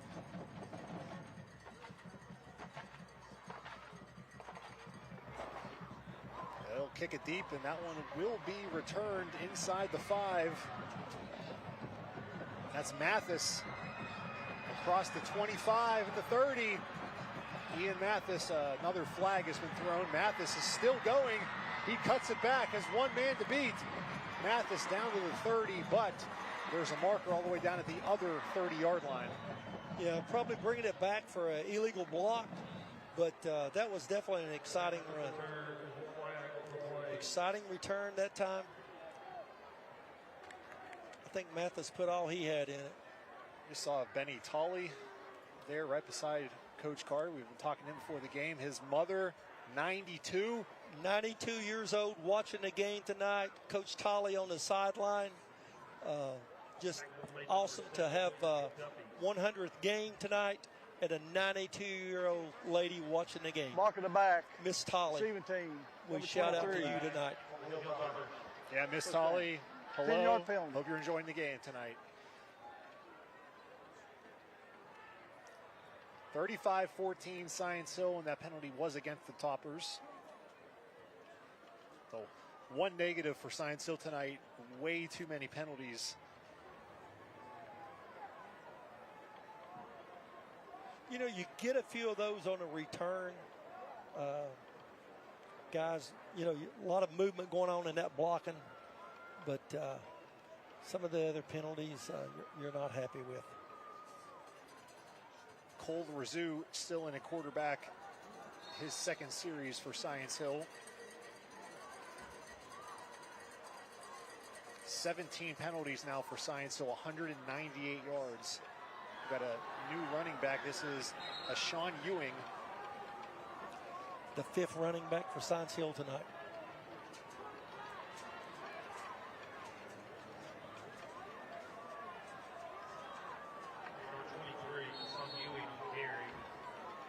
Looks like we got another player down on the field there for Elizabethton. 46 seconds remaining in this one. Let's see if it's a cramp. Looks like it's a cramp. He's got the leg pulled up. Yeah, the calf muscle. A lot of cramps tonight. There's Stacy Carter. His 15th season as the head coach of Science Hill. And this will be the second straight time they have won or will have won at Elizabethton. They did so in 2022. And this will be just the second time in the last 7 years that Science Hill has beaten Elizabethton. After they beat them 8 straight years from 2010 to 2017, Science Hill won 8 in a row in this rivalry. But then it started turning the other way. Elizabethton, of course, winning back-to-back state championships in 19 and 20 in 4A in 5 out of 6 years. But now Science Hill is going to have won 2 of the last 3 in this series. Great series. I mean, just like two teams have been playing high school football against each other for 100 years. That's unreal. Who is your rival at Hayside who wasn't in your district or region, but someone maybe, did you play anyone on a consistent basis in the non-conference? Yeah, always a county rival. We played Clintwood. That was a big rivalry for it, not in our district. Of course, in our district, probably the biggest rival for us was Honeacre. Everybody's looking forward to that game. If you talk to fans, they're going to mention those 2 games, but, and players as well. And it's the same way with this rivalry here. You got the fans are excited, the players are excited, and get that first game under your belt. And, you know, one team's happy because they won, and the other team's got work to do to go into that second week of the season. And the thing about this being a non-region game and the way Tennessee does, the only way this comes into having any impact on the postseason is a tiebreaker with overall wins becomes a tiebreaker if there's a tie in the seeding. The injured player there is number 48, Kyler McGovern for Elizabethton. So it does not really impact either team, again, unless you get into a tiebreaker situation down the line.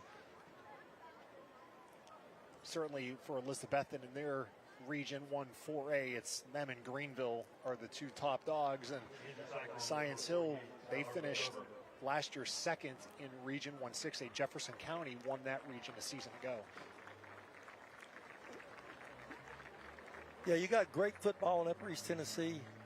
The rivalries you have, the teams that seem like they're always in the playoffs, knocking on the door. A lot of state titles over the year. And week 3 in Tennessee is the first week where there's region games. So the first 2 weeks of the season in Tennessee are mostly non-region games. There might be 1 or 2 exceptions, but for the most part, the first 2 weeks are non-region games across the state. But week 3, both of these teams will be playing region games, and those are the ones that really matter come postseason time. All right, we're back to go now under 30 seconds. Science Hill's going to take a knee, and that will be the last play of the night. Here, Science Hill wins 35-14 over Elizabethton. For the second time in 3 years, the Hilltoppers get the better of the Cyclones. You can see right here, this is good sportsmanship. Both teams lining up to go out and shake the hands. All right, 35-14 the final. We will wrap it up with the toppers, the victorious Science Hill team, when we come back on Friday Night Rivals.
Welcome back to Citizens Bank Stadium. Science Hill victorious 35-14 tonight over Elizabethton.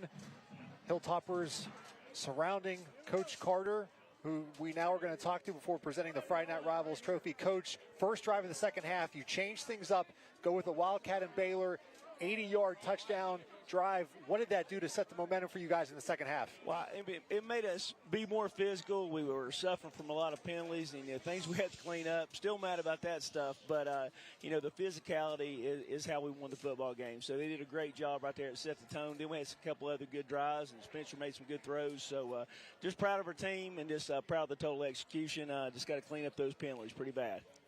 Yeah, Coach, you got to be excited the way that offensive line played tonight.